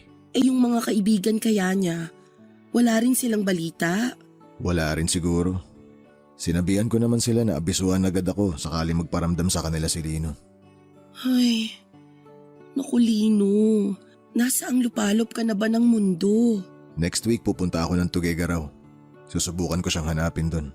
Hindi ba sabi ng mga kamag-anak ninyo na nandun, wala naman dun si Lino? Oo, yun ang sabi nila. Pero malay natin, baka hindi lang din nagpapakita si Lino sa kanila. Kaya hindi sila aware na nandun pala siya. Oo nga no.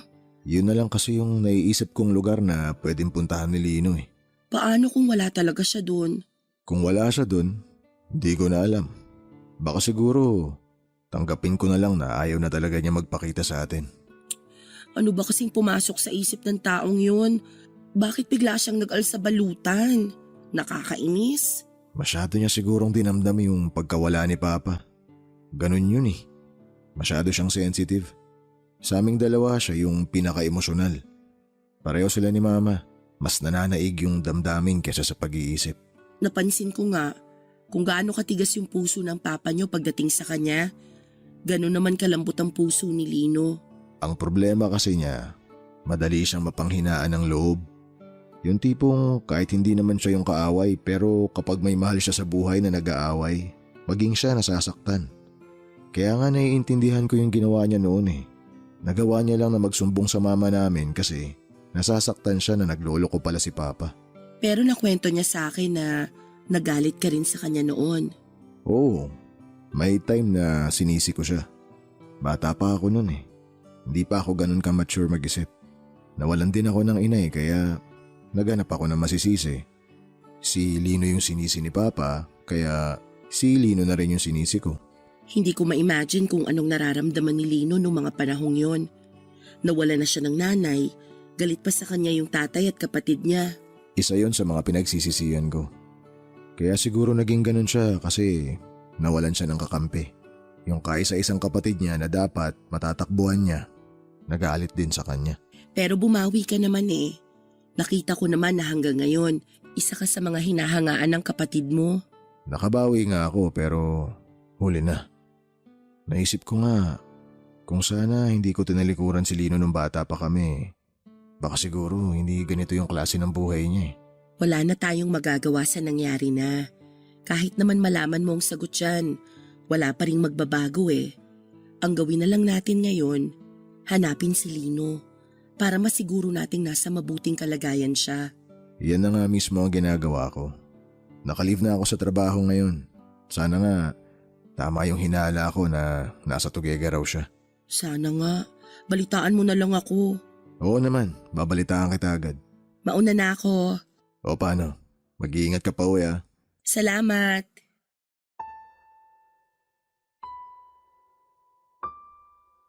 Sa pagbisita ni Edward sa probinsya ng kanilang ina ay umasa ako na sana'y nandun na si Lino para sa ganoon ay mapanatag na ang loob ng lahat.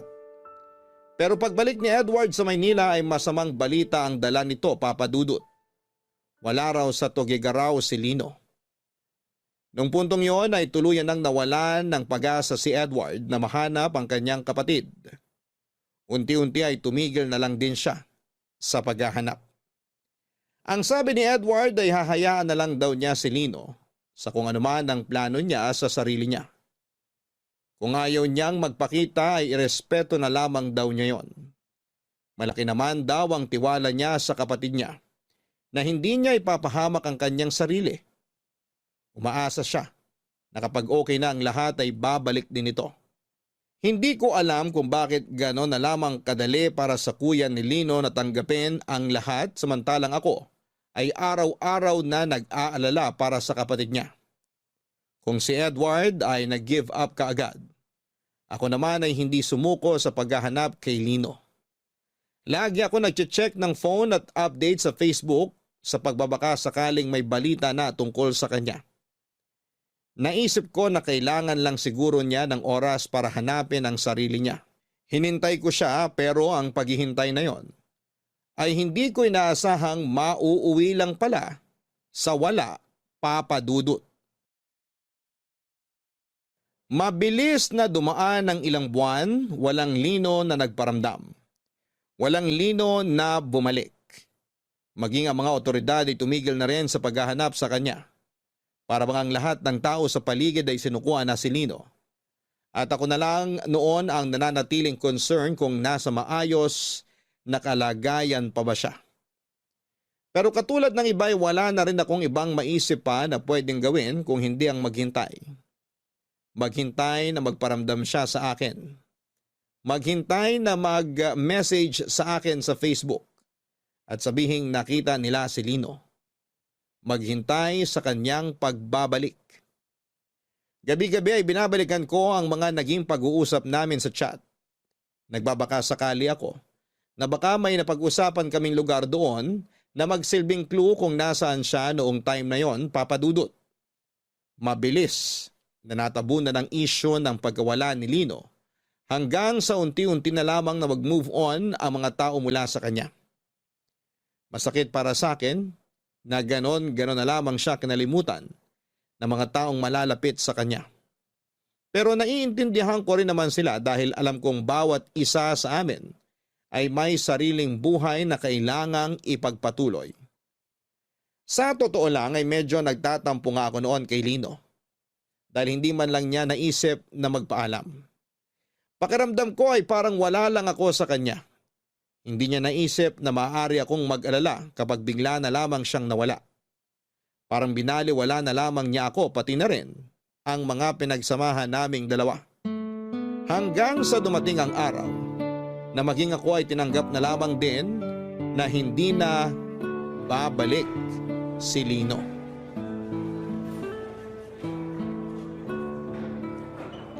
Georgette! Halika rito! Sandali, nandyan na. Wala bang nakaupo rito? Wala. Halika, upo ka na dyan. Ngayon ka lang magbe-break? Patapos na ang recess ah. Tinapos ko yung report ko. Hinahanap na ni principal eh. Anong report? Tungkol sa pinuntahan kong seminar nung weekend. Ah, yung tungkol sa paggawa ng storybook? Oo, ako yata yung ilalaban niya sa storybook writing competition eh. Ay, Shala, writer ka na pala ngayon? Wala namang ibang choice. Busy naman kayo lahat para sa intrams, kaya ako yung pinili niya. Pero last week pa yung seminar na pinuntahan mo, di ba? Bakit ngayon ka lang gumawa ng report? Nalimutan ko, nasa iba yung focus eh. Alam mo, nakakaapekto na talaga sa trabaho mo yung pag-iisip kay Lino, ha? Masama bang mag-alala sa kanya? Kaibigan mo rin siya. Hindi ka ba nag-aalala? Nung una, nag-aalala ako. Pero matanda na yun eh. Alam na niya yung ginagawa niya. Kung ayaw niya magpakita, tanggapin na lang natin. Nang ganun na lang? Bakit ba sobra-sobrang pag-aalala mo kay Lino. Hindi ka naman niya jowa para maging ganyang kalaki ang concern mo sa kanya. Oo nga, hindi niya ako girlfriend. Pero kaibigan ko siya. Tsaka kahit papano may pinagsamahan na kaming dalawa. Hindi mo na maaalis yung pagiging concern ko sa kanya. Ang tanong, concerned ba siya sa'yo? Hindi ka nga niya maisip na kumustahin eh. Hindi ka man lang niya magawang balitaan kung anong ginagawa niya ngayon. O, di ba? Nandito ka, nag-aalala sa kanya. Pero siya, kung nasaan man siya, nandun na siya, nagsisimula ng bagong buhay. Alam mo ko ako sa'yo, gawin mo na rin yung ginagawa ni Lino. Aalis din ako. Hindi, luka-luka ka. Magsimula ka na rin sa buhay mo na wala siya. Parang ang hirap namang gawin yan. Ay nako, nagawa nga ni Lino ng walang kahirap-hirap eh. Bakit hindi mo kaya? Ay, ang hirap isipin na hanggang doon na lang yung pagsasama namin. Okay na kami eh. Nagpaplano na kaming magkabalikan, tapos ganun yung nangyari. Ganyan talaga ang buhay. Parang teleserye, puno ng plot twist. Dapat lagi kang handa. Yun nga ang problema. Hindi ako handa. Ay nako Georgette, sinasabi ko sa'yo mag-move on ka na kay Lino. Wala kang mapapala sa kakahintay sa kanya. Tatanda kang dalaga niya, sige ka. Grabe ka naman. Anong grabe dun? Kalahating taon na simula nung nawala si Lino. Walang paramdam yung tao sa'yo. Dun pa lang, dapat alam mo na wala na siyang pake sa'yo. Sorry ha kung medyo masakit tong mga sinasabi ko, pero yun kasi yung totoo eh. Kailangan mo na siyang kalimutan. Ay, sige, susubukan ko. Oy, wag mo subukan. Gawin mo. Oo na, gagawin ko na. Yan, dapat ganyan. Para hindi ka nalilate sa pagpasa ng mga report mo. Sarili mo naman ang isipin mo ngayon. Opo, madam, masusunod po.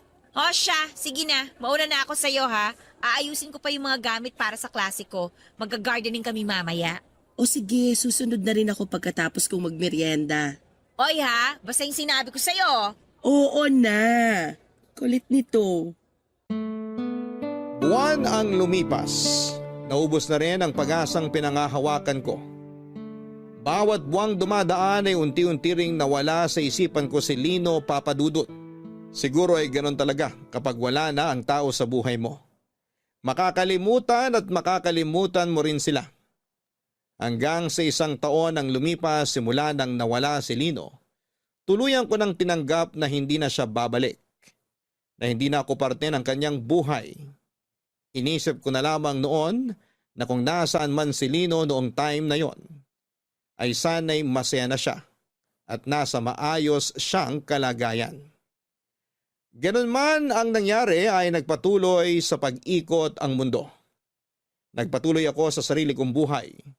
Mula sa pagiging grade 2 teacher ay tumaas ang ranggo ko at nailipat ako sa pagtuturo ng grade 6. Nagkaroon ako ng mga bagong goal sa buhay ko. Nakakilala ako ng mga bagong kaibigan at nagkaroon ng mga bagong karanasan. Kahit papaano ay naging instrumento ang pakikipag-ugnayan ko sa mga pupils ko para makalimot sa nakaraan. Sila ang pumawi sa pagkalumbay ko. Unti-unti ay nagawa ko ring umusad sa buhay kahit wala na si Lino sa tabi ko. Hindi rin naman nagtagal, isang bagong kaibigan din ang pumasok sa buhay ko. Siya po si Billy na isa sa mga kaibigan ni Lino na minsan ko na rin pong nakasama noong magkasintahan pa lamang kaming dalawa. Aksidente kaming nagkatagpo noon sa isang coffee shop matapos ang mahabang panahong walang komunikasyon.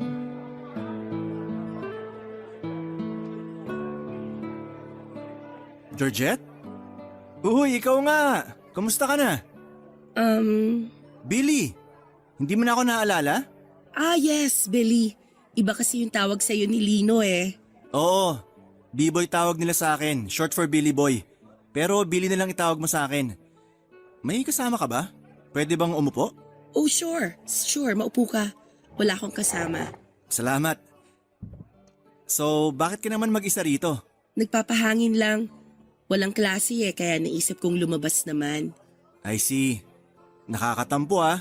Hindi mo na pala ako maalala. Ilang beses na tayo nagkasama noon nila Lino. Naalala kita pero sa mukha lang. Sorry, nalimutan ko yung pangalan mo. Makakalimutin na ako eh. Dami kasing kaibigan ni Lino. Actually, hindi ko na rin maalala yung mga pangalan ng iba. Okay lang. Tagal na nating di nagkita. Ano nang balita sa'yo? Okay lang naman ako. Nakakasurvive naman sa hamon ng buhay kahit papano. Mabuti naman. Si Lino, may update ka na ba sa kanya? Wala pa hanggang ngayon. Hindi pa rin siya nagpaparamdam. Sus, yung taong yun talaga. Huwag ka mag-alala. Babalik din yun one of these days. Sana nga. Teacher ka pa rin ba dun sa public school na nabanggit mo dati? Oo, dun pa rin ako. Nakakatuwa naman. Bakit mo naman naisipang maging teacher? Hirap ng trabaho na yan ah. Retired teacher din kasi yung nanay ko. Isa siya sa mga inspirasyon ko sa buhay. Hangang-hanga nga ako sa kanya eh. Teacher ko rin kasi siya ng grade 5 ako. The way na magturo siya, sobrang na-impress ako. Kaya naisip ko na balang araw, magiging teacher din ako. Kaya pala, nasa dugo nyo rin pala. Oo, at saka napaka-fulfilling kayang maging teacher. Oo, mahirap siya. Pero yung paghihirap na yon tsaka pagod, magiging worth it kapag nakita mo na yung mga batang natuturuan mo na successful na ngayon. Isa yun sa mga bagay na hindi na mawawala sa buhay ng isang teacher. Maging parte sa buhay ng bawat batang nangangarap. Ang lalim naman ng pinanghuhugutan mo. Nahiya tuloy yung trabaho ko. Ano nga pala ulit yung work mo? Ako ang nagmamanage sa family business namin. Ah, oo, yung lumber something? Oo, producer kami ng mga tabla na ginagamit sa pagpapatayo ng mga bahay. Ang galing! Pangarap ko rin yan eh, yung mag-business. Talaga? Anong business naman ang gusto mong gawin? Kahit ano, yung magtatagal, kahit ilang henerasyon na ang lumipas. Gusto ko kasi na balang araw, may maipapamana rin ako sa mga anak ko. Sure naman ako na matutupad mo rin yan balang araw. Nasa sa atin lang din kasi kung paano natin bubuuin yung future ng mga susunod sa bloodline natin. Kaya mabuti na hanggat maaga pa, pinag-iisipan mo na yung mga ganyang bagay. Sabi nga ng kaibigan ko, maraming plot twist ang buhay, kaya dapat talaga paghandaan. Uy, magandang quote yan ha. Pwedeng ilagay sa sticker. Totoo din naman kasi, minsan bigla-bigla na lang tayong babagsakan ng kung ano-anong pagsubok sa buhay. Mahirap kung mag-isa ka lang nahaharap sa mga problemang yun. Pero di ba sabi nga nila, wala namang problemang ibibigay sa atin na hindi natin kayang lampasan? Oo, tama. Nalalampasan naman natin yung mga problemang yun. Pero minsan, marami tayong naisasakripisyo. Wala eh. Hindi ka magkakaroon ng progress sa buhay kung wala kang sacrifices na gagawin. Nakakalungkot pero totoo yan. Anyway, mauna na ako sa'yo ha. Dumaan lang talaga ako rito para bumili ng kape. O sige, sige. Nice to see you again. Chat-chat na lang? Oo, mag-iingat ka. Malawak ang circle of friends ni Lino. Hindi mabilang sa mga daliri ng kamay ang dami ng kaibigan nito noon. Ang ilan sa kanila ay nakilala ko noong naging boyfriend ko si Lino. Pero simula nung nawala si Lino ay nagkaroon na rin ako ng falling apart mula sa kanila. Nawala na ako ng komunikasyon at update mula sa mga buhay nila dahil si Lino lang din naman kasi ang naging tulay para maging kaibigan ko rin sila. Kaya naman laking tuwa ni Billy noong nakita niya ako matapos ang mahabang panahon. Papadudod si Billy yung tipo ng tao na akalain mong suplado. Masungit at mayabang kapag una mo siyang nakita. Pagkakita mo pa lamang kasi sa kanya ay parang lagi siyang mapapaaway dahil na rin sa mga tattoo nito sa katawan. Hindi naman po sa nagiging stereotype ako pero tad-tad kasi ng tattoo ang buong katawan ni Billy. May arm sleeve tattoo siya sa kanang braso niya na inspired sa mga tribal tattoos. Sa kaliwa naman ay may malaking mukha ng anghel na nakatatak sa biceps nito. Sumisilip din ang eagle wings tattoo nito sa kanyang likuran. Meron din siyang landscape tattoo sa magkaparehong binti nito. Pero ang pinaka-extreme na siguro ay ang hugis espada na tattoo nito sa kanang pisngi niya sa tabi ng kanyang tenga. Sa kabila ng maangas nitong itsura ay malambot ang puso ni Billy. Yun ang una kong napansin noong nakilala ko siya. Mababaw lang ang luha nito at mahilig siya sa aso at takot sa mga ipis. Kung gaano katapang ang itsura niya ay ganoon naman siya kabilis matakot sa maliliit na bagay. Nagulat na lamang ako na pagkatapos naming mag-meet sa coffee shop noong araw na yon, ay bigla akong nakatanggap ng message mula sa kanya. Simula pa lang ay alam ko ang motibo ni Billy kung bakit siya nakikipagkaibigan sa akin. Noong panahong kasama ko pa kasi si Lino, magkakilala lamang kami by name at by face, pero hindi kami masyadong close noon. May mga ilan encounter na rin naman kami pero hindi ko maituturing na magkaibigan talaga kami noong time na yon. More on acquaintance lang kami dahil magkaibigan sila ni Lino.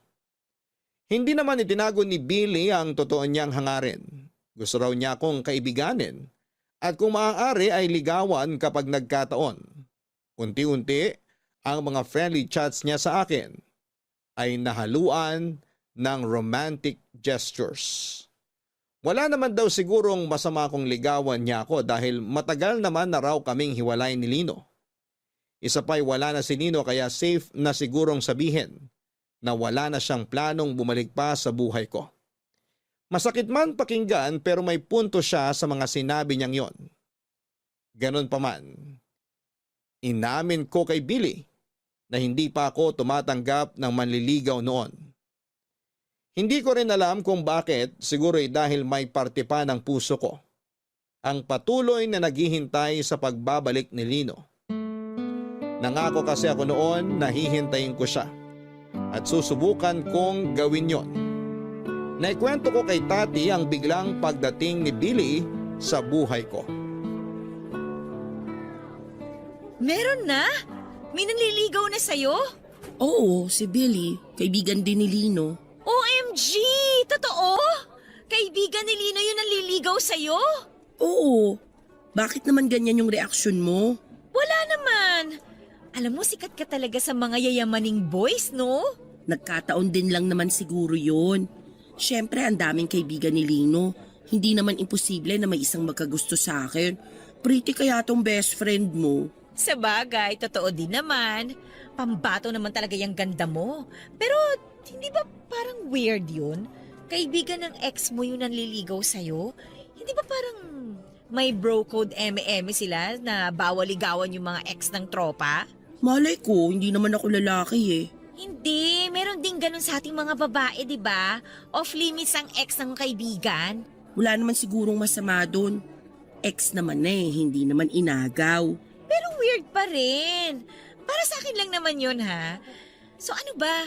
Describe mo naman sa akin kung anong itsura ng Billy na to. Nakita ko na ba siya? Hindi ko lang sure kung nakita na kayo. Basta tad-tad ng tattoo yung katawan niya. Parang may na-meet na ako before na ganyan. Pero hindi ko na maalala yung mukha eh. Cute ba? Cute din naman. Medyo nakakatakot nga lang yung mga tattoo niya sa katawan. Baka mamaya adik pala yan, ha? Oy, hindi masyado ka namang judgmental. Porke may tattoo, adik agad. Eh, sabi mo kasi nakakatakot. Yung tattoo lang pero hindi yung tao. Ang bait kaya ni Billy. Magalang siyang tao, mapagkumbaba, walang ere sa katawan at saka sweet. Bet mo? May itsura siya, maganda yung personality niya. Pero to be honest, hindi ko siya nakikita bilang boyfriend eh. Talaga? Bakit naman? Hindi ko alam kung bakit. Alam ko kung bakit. Bakit? Eh kasi, si Lino pa yung laman ng puso mo. Tama? Tama ako, no? Siyempre, tama ako. Anong sinasabi mo dyan? Nananahimik na yung tao, dinadamay mo pa rito. Aminin mo na. Alam ko naman na hindi ka pa nakaka-move on kay Lino. Hindi rin naman kasi ganun kadaling bumitaw. Alam mo, kung ako sa'yo, pagbigyan mo na yung si Billy. Hindi ka talaga makakabitaw mula sa taong minahal mo kung patuloy ka pa rin kumakapit sa alaala niya. Palayain mo na si Lino at si Billy ang papasukin mo dyan sa puso mo. Total, base naman sa mga sinasabi mo mukhang mabuting tao naman si Billy. Hindi talaga. Malabong maging kami ni Billy. Naku, huwag ka magsalita ng tapos. Hindi mo alam ang ikot ng mundo. Malay mo bukas, mahal mo na pala yung tao. Hindi naman ganun kadaling umibig eh. Mahirap talaga kasi hindi ka willing mag-take ng risk. Bigyan mo siya ng chance. Sure akong ikaw pa ang mas mahuhulog doon, panigurado. Naku, hindi mangyayari yun. Hindi. Anong gagawin mo sa tao? Pagtatabuyan mo. Teka nga, nasabi mo na ba sa kanya na hindi mo siya gusto? Inamin ko naman agad sa kanya nung umamin siya na may gusto siya sa akin. Sinabi ko sa kanya na hindi pa ako ready na pumasok sa relasyon ngayon. Eh, anong sabi niya? Okay lang daw, basta tanggapin ko lang daw siya bilang kaibigan. Siya nang bahala sa iba. Ano ibig sabihin nun na siyang bahala sa iba? Ang pagkakaintindi ko sa sinabi niya, baka manliligaw pa rin siya siguro kahit na sinabi kong ayoko pa. Yan ang gusto ko, hindi kagad nagpapatalo. Hindi rin. Alam mo minsan, kailangan nating sukuan agad yung laban na sa simula pa lang, alam na nating matatalo tayo para sa ganun, hindi tayo masyadong masaktan. Asus! Sabihin mo yan sa sarili mo. Hindi mo nga masukusukuan yung taong matagal ka nang kinalimutan eh. Aray naman! O ano, back to you ka no? Practice what you preach kasi. Kahit na hindi pa ako ready ay hindi agad sumuko sa akin si Billy. Naging magkaibigan kami pansamantala pero nagpatuloy pa rin ang pagpapa-impress niya sa akin. Humingi siya ng chance na bigyan ko siya ng oras para ipakilala ang sarili niya sa akin. At ibinigay ko naman sa kanya yon, Papa Dudut. Katulad ni Lino ay mula sa may kayang pamilya si Billy. May sarili siyang lumber business na namanan niya mula sa kanyang mga magulang. Pangatlo siya sa 4 na magkakapatid at nakapagtapos sa isang kilalang university. Nanligaw na nanligaw sa akin si Billy hanggang sa nasanay na lamang din ako sa presensya niya at naging komportable na rin ako sa kanya. Aaminin ko na noong una ay hindi ko naman talaga nakitaan si Billy ng kung anuman para magustuhan ko siya. Pero sa pagtagal ng pagkakaibigan naming dalawa, noong nakabuo na kami ng connection at nakagawa ng ilang memories, ay dahan-dahan ding gumaan ang loob ko para sa kanya. Soft-spoken si Billy. Nakakatuwa nga kasi hindi akma sa itsura niya ang pag-uugali niya. Masyadong strong ang features nito sa mukha niya kumpara sa personality niya. Malapad ang kanyang panga, mataas ang cheekbones, at sa singkit niyang mga mata ay makapal ang kanyang kilay. Kung gaano katapang ang facial features niya ay gano'n namang kalambot ang puso niya sa lahat ng bagay. At yon ang mga katangiang nagustuhan ko sa kanya, Papa Dudut. Ayos dito talaga tayo sa likod ng pickup mo. Oo, astig di ba? Imbis na mag-date tayo sa mga restaurant, dito na lang tayo sa likod ng sasakyan ko. Hindi ba mas romantic yon? Sa bagay, mas intimate nga naman to kasi tayong dalawa lang ang magkasama. Tahimik, walang ibang tao, walang sagabal. May chance pa tayong pumili ng lugar. Oo nga. In fairness, maganda tong place na napili mo Malayo sa light pollution. Malaya nating mapagmamastan yung mga bituin sa langit. Lagi kong nalalampasan tong lugar na to tuwing umuwi ako sa Laguna para bisitahin yung lola ko. Konti na lang dumadaan na sasakyan dito kapag ganitong oras, kaya tahimik talaga. Salamat Naisip mo akong imbitahan sa ganitong klaseng date. Ganitong klase ng night out ang hinahanap ko. Yung nakakapagbigay ng peace of mind. Walang ingay, walang sagabal. Sabi mo kasi kahit saan eh. Nung nagtanong ako kung saan mo gusto mag-date, ang sagot mo kahit saan. Kaya dito kita dinala. At magandang desisyon naman yung naisip mo. Kakaiba, memorable. Hindi mo naman siguro ako mamurderin dito, no? Joke lang. Ang babaeng tulad mo hindi dapat sinasaktan. Dapat minamahal. Sus, ang corny mo. Hindi bagay sa mga tattoo mo magbigay ng cheesy na linyahan. Hindi ba? Hindi. Speaking of tattoo, alin dyan yung pinakauna mong pinagawa? Unang tattoo ko? Itong nasa braso ko. Angel tattoo. Bakit naman angel? Religious ka? Hindi naman. Wala lang. Walang rason. Nagandahan lang ako. At bakit mo naman naisip magpa-tattoo in the first place? Nung bata kasi ako, medyo rebellious din ako. Kaya nga kami naging tropa ni Lino eh. Kasi pareho kaming pasaway nung kabataan namin. Tapos bilang pagre-rebelde, ang unang naisip kong gawin, magpalagay ng tattoo. Kasama ko si Lino nun nung nagpalagay ako nito. Talaga? Oo, pati siya kaya nagpatattoo rin. Hindi nga. Wala naman akong nakitang tattoo sa katawan niya. Meron sa likod ng kaliwang tenga niya. Oh, anong klaseng tattoo yun? Minimalist lang. Sa pagkakatanda ko, maliit na eroplanong papel yun eh. Freedom? Freedom? Anong freedom? Freedom ang meaning ng eroplanong papel. Nire-represent noon yung kagustuhan ng tao na maging malaya. Oh, parang ako rin. May freedom tattoo rin ako eh. Talaga? Saan naman? Dito sa likod ko, yung malaking wings ng agila.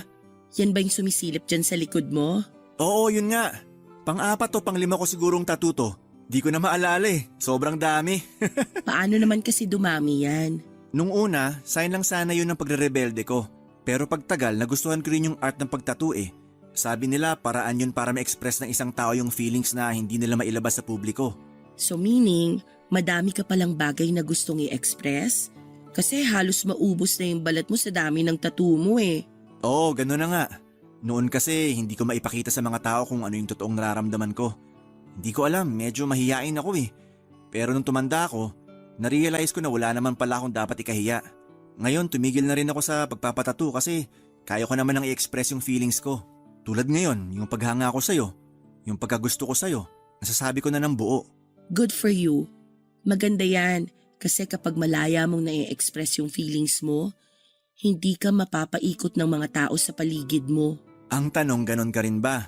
Nasasabi mo ba sa mga tao kung ano yung totoong nararamdaman ng puso mo? Minsan oo, minsan hindi. Depende sa taong kasama ko. Eh ako, anong masasabi ng puso mo tungkol sa akin? Ikaw? Masaya kang kasama, Billy. Actually, lagi kong nilulook forward yung mga araw na magkasama tayo. Aaminin ko, nung una, wala talaga akong nararamdaman para sa'yo.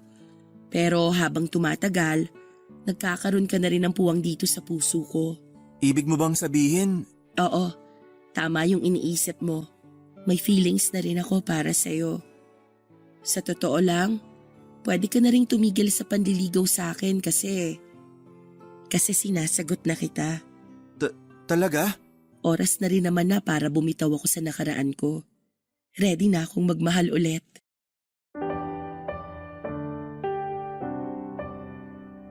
Papadudot, pinatunayan sa akin ni Billy na tama nga ang naging desisyon kong sagutin ko siya. Lagi akong nakakaramdam ng comfort kapag kasama ko siya. Siya na ang nagsisilbing safe space ko sa araw-araw. Siya ang naging source of strength ko kapag dinadalaw ako ng mga pagsubok sa buhay ko. Sinisigurado niyang bawat araw na magkasama kaming dalawa bilang magkasintahan ay nagiging memorable. At yun ang isa sa mga nagustuhan ko sa kanya. Lagi siyang may bagong handog para sa akin. For the next 8 months ay naging masaya ang relasyon naming dalawa ni Billy. Sa katunayan ay nahigitan pa nga niya ang standard na isinet ni Lino. Never kong naramdaman na magkaiba ang estado namin sa buhay. May pagkakataon nga na tuwing nalilipasan kami ng gutom ay kung saan-saan na lamang kami kumakain, mapakarinderya man yan o mamahaling restaurant. Walang kaso sa kanya kahit nasa karinderya pa kami kumain, kahit na hindi naman talaga siya kumakain sa mga ganong klase ng kainan. Ganon siya karespeto sa bawat desisyon ko. Lagi niyang binibigyan ng importansya ang pagiging equal namin sa relasyon, Papadudot. Papadudot, tuluyan na ngang nawala sa isip ko si Lino noong mga panahong yon. Masaya na ako noon sa piling ni Billy, secured na ako na kasama siya. Wala na ako ibang mahihiling pa dahil lahat ng inaasahan at maging mga hindi ko inaasahan ay naibibigay sa akin ni Billy noon. Nasa punto na nga kami ng relasyon namin na ready na akong mag-settle down. Hindi na rin kasi ako bumabata pa at alam naman nating kaming mga babae ay limited lang ang oras namin, lalo na kung gusto naming magkaanak. Kaya naman noong sumapit na sa 1 taon ng relasyon namin ni Billy, ay nagsisimula na naming pag-usapan ang tungkol sa kasal. Pakiramdam ko noon ay siya na talaga ang para sa akin. Napakarami ko na ngang plano noon para sa future naming dalawa. Kapag nag-uusap kami ni Billy tungkol sa buhay-buhay, paminsan-minsan, ay isinisingit ko ang tungkol sa pagpapakasal. Hindi ko man directly sinasabi ay para bang nagpaparamdam na ako sa kanya tungkol sa kagustuhan kong ikasal. May times nga noon na kapag may mga sikat na taong ikinakasal o kaya yung mga kakilala naming nagpapakasal, ay lagi ko itong ibinabalita kay Billy. Umaasa kasi akong makaramdam din siya na ready na ako. Kaso nga lang ay hindi makuha-kuha ni Billy ang gusto kong ipahiwatig. Noong nag-celebrate nga kami ng Valentine's Day ay biniro ko siya. Nakala ko ay sing-sing na ang ibibigay niyang regalo sa akin. Ganon pa man, kahit anong biro at pasaring ang gawin ko, mukhang wala pa talaga noong plano si Billy na pakasalan ako.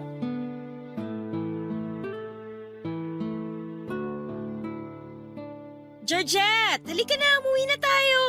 Saglit lang, heto na. Liligpit ko lang to mga to. Ano ba yan? Yung activity ng mga bata bukas. O ayan, tara na. Gusto ko nang umuwi para maipahinga ko na tong mga paa ko. Nakakapagod tumayo buong araw. Sinabi mo pa. Pero gusto mo bang sumaglit muna tayo sa labas? Libre ko. Sa susunod na lang. Pagod talaga tong katawan ko eh. Sayang naman. Gusto ko pa naman sanang mag-celebrate. Mag-celebrate ng ano? May babalita ako sa'yo. Wala pang ibang nakakaalam nito maliban sa asawa ko. Ikaw pa lang ang una. Ano yun? Malapit ka na maging ninang! Oh my gosh, buntis ka? Buntis ka ba? Yun ba yung ibig mong sabihin? Oo, 4 weeks! Namiss ko yung period ko, tapos sinubukan ko mag-pregnancy test at ayun, confirmed! Magkakaroon na ako ng baby! Oh, totoo ba? Congratulations! Excited na ako makakita ng mini tati. Wag lang sana magmana sa ugali ko kasi paniguradong sasakit ang ulo ko nun. Hala, nakakatuwa naman. Bigla ko tuloy na-realize na matanda na nga talaga tayo. Nagkakaanak na kayong mga kaibigan ko.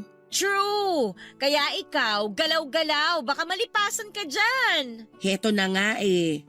Kinakarir ko na nga tong love life ko para naman makahabol ako sa inyo. May nagpaparamdam na ba? Nakakarinig ka na ba ng wedding bells? Wala nga eh. Ako yung nagpaparamdam pero parang bingi yung boyfriend ko. Walang naririnig. Paano ba kasi yung pagpaparamdam na ginagawa mo? Hindi ko naman diretsang sinasabi na gusto ko na magpakasal. Pero lagi kong ino-open sa kanya yung topic ng pagpapakasal. Na-share ko na nga sa kanya yung dream wedding ko eh. Kung sino yung gusto kong mga nasa entourage, kung ano yung kulay ng damit na mga dadalo at kung ano pa. Tapos, ano naman ang reaksyon niya? Nakikiplano din naman siya. Nagsishare din siya ng mga gusto niyang gawin sa kasal. O yun naman pala eh. Pero wala naman kasing nangyayari. Wala namang singsing. Wala pang pagluhod na nagaganap.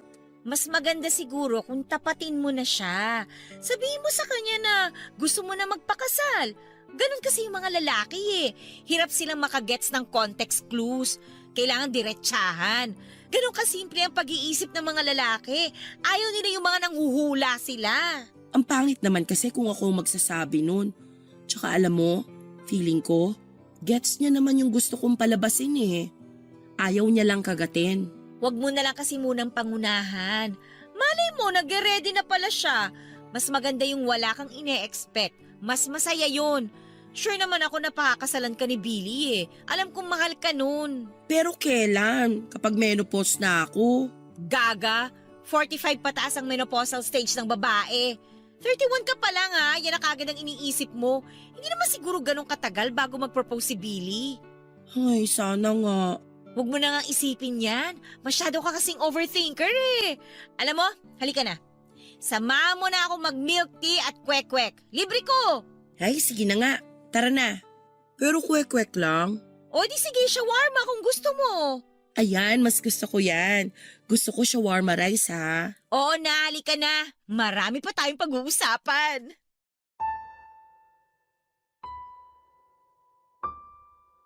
Pero lumipas pa ang ilang buwan, walang singsing na dumating, Papa Dudut. Hindi ko nga alam kung bakit noong panahong yon ay para bang nagmamadali akong ikasal. Siguro ganon ko talaga kamahal si Billy dati. Sa kabila ng kawalang interest ni Billy sa usapang kasal ay nanatili namang maayos ang relasyon naming dalawa.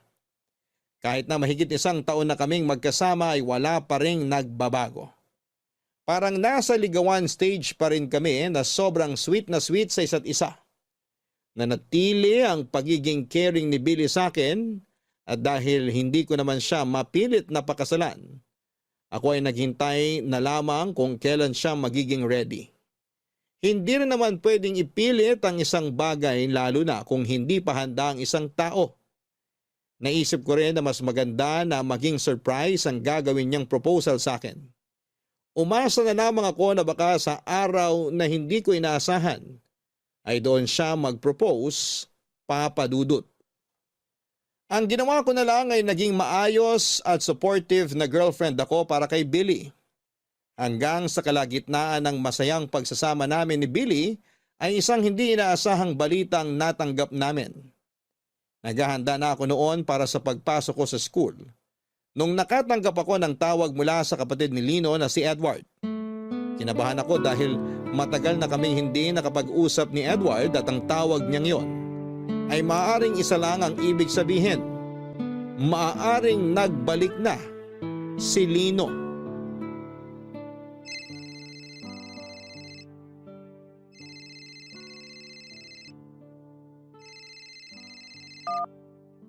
Hello? O Edward, napatawag ka. Good morning. Pasensya ka na kung bigla ako napatawag ah. Walang problema. Anong meron? Sa'yo ang anong meron. Ang tagal na niyang paus mo ah. Nung huli tayo magkausap, paus ka. Hanggang ngayon, paus ka pa rin. Ay, nangiinip na nga ako eh. Sobrang tagal na nito. Gusto ko nang bumalik sa normal yung boses ko. Pero tuloy-tuloy naman yung pagpapacheck up ko. Binago na rin kahit papano yung lifestyle ko. Iniiwasan ko na rin ma-stress para di na ma-trigger allergy ko. Tsaka para di na rin ako magkasakit. Alam mo maganda yan. Makakatulong talaga sa overall well-being ang lifestyle change. Ay, sandali. Nasaan ka ngayon? Nandito sa bahay, naghahanda na para sa school. Bakit? May ibabalita kasi ako sa'yo eh. Magandang balita. Tungkol ba to kay Lino? Oo, bumalik na si Lino. Nandito na siya. Talaga? Kailan pa? Nag-message siya sa akin kagabi. Sabi niya on the way na daw siya pabalik ng Maynila. Kasusundo ko lang sa kanya kanina madaling araw. Pero saan daw siya galing? Saan siya nagtago nito mga nakaraang taon? Sa Tuguegarao. Tuguegarao? Di ba nanggaling ka na doon noon? Sabi mo wala siya doon. Ang totoo niyan, nung nagpunta ako sa probinsya namin, nakita ko talaga siya ron. Ano? Bakit hindi mo sinabi sa akin? Hiniling kasi ni Lino na huwag ko na munang ipagsabi sa iba eh. Pati na rin sa'yo. Ayaw daw niya na may makaalam ng kinaroroonan niya. Gusto niya munang malayo sa mga taong kakilala niya. Kaya pala, sabi na eh. Hindi ka basta-basta titigil na lang sa paghahanap sa kapatid mo ng gano'n na lang. Yun pala, alam mo na kung nasaan siya. Sorry kung naglihim ako sa'yo.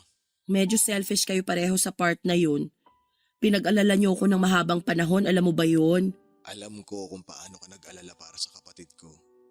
Gustong-gusto ko na nga sanang sabihin sa'yo yung totoo eh, kaso naisip ko, wala naman ako sa lugar para pangunahan yung kapatid ko sa mga desisyon niya sa buhay. Siguro mas mabuti kung siya na lang ang kausapin mo tungkol dyan. Hayaan mo na nga yun. Ang mahalaga, nakabalik na siya. Gusto ka raw niya makita agad kung sakaling may time ka. Nasaan ba siya ngayon? Nagpapahinga pa siya. Napagod siya sa biyahe. O sige, susubukan naming pumunta dyan sa inyo mamaya pagkatapos ng klase ko. Okay, sige. Okay, bye-bye. Bye. Georgette, ready ka na ba? Sandali lang.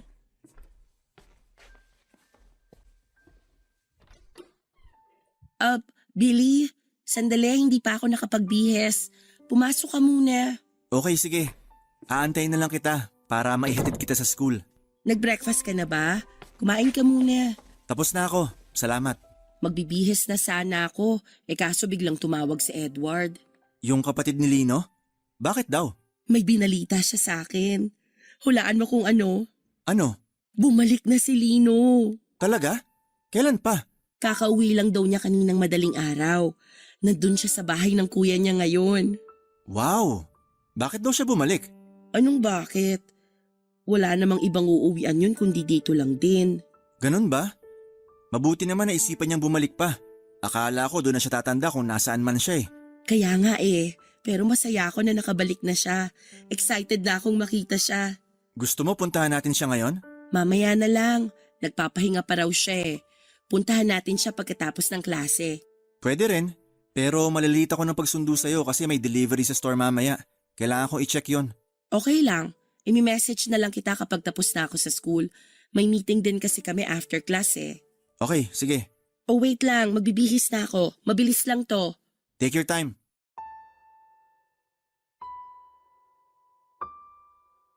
Hindi ko alam kung anong klaseng emosyon ang naramdaman ko noong narinig ko ang balita.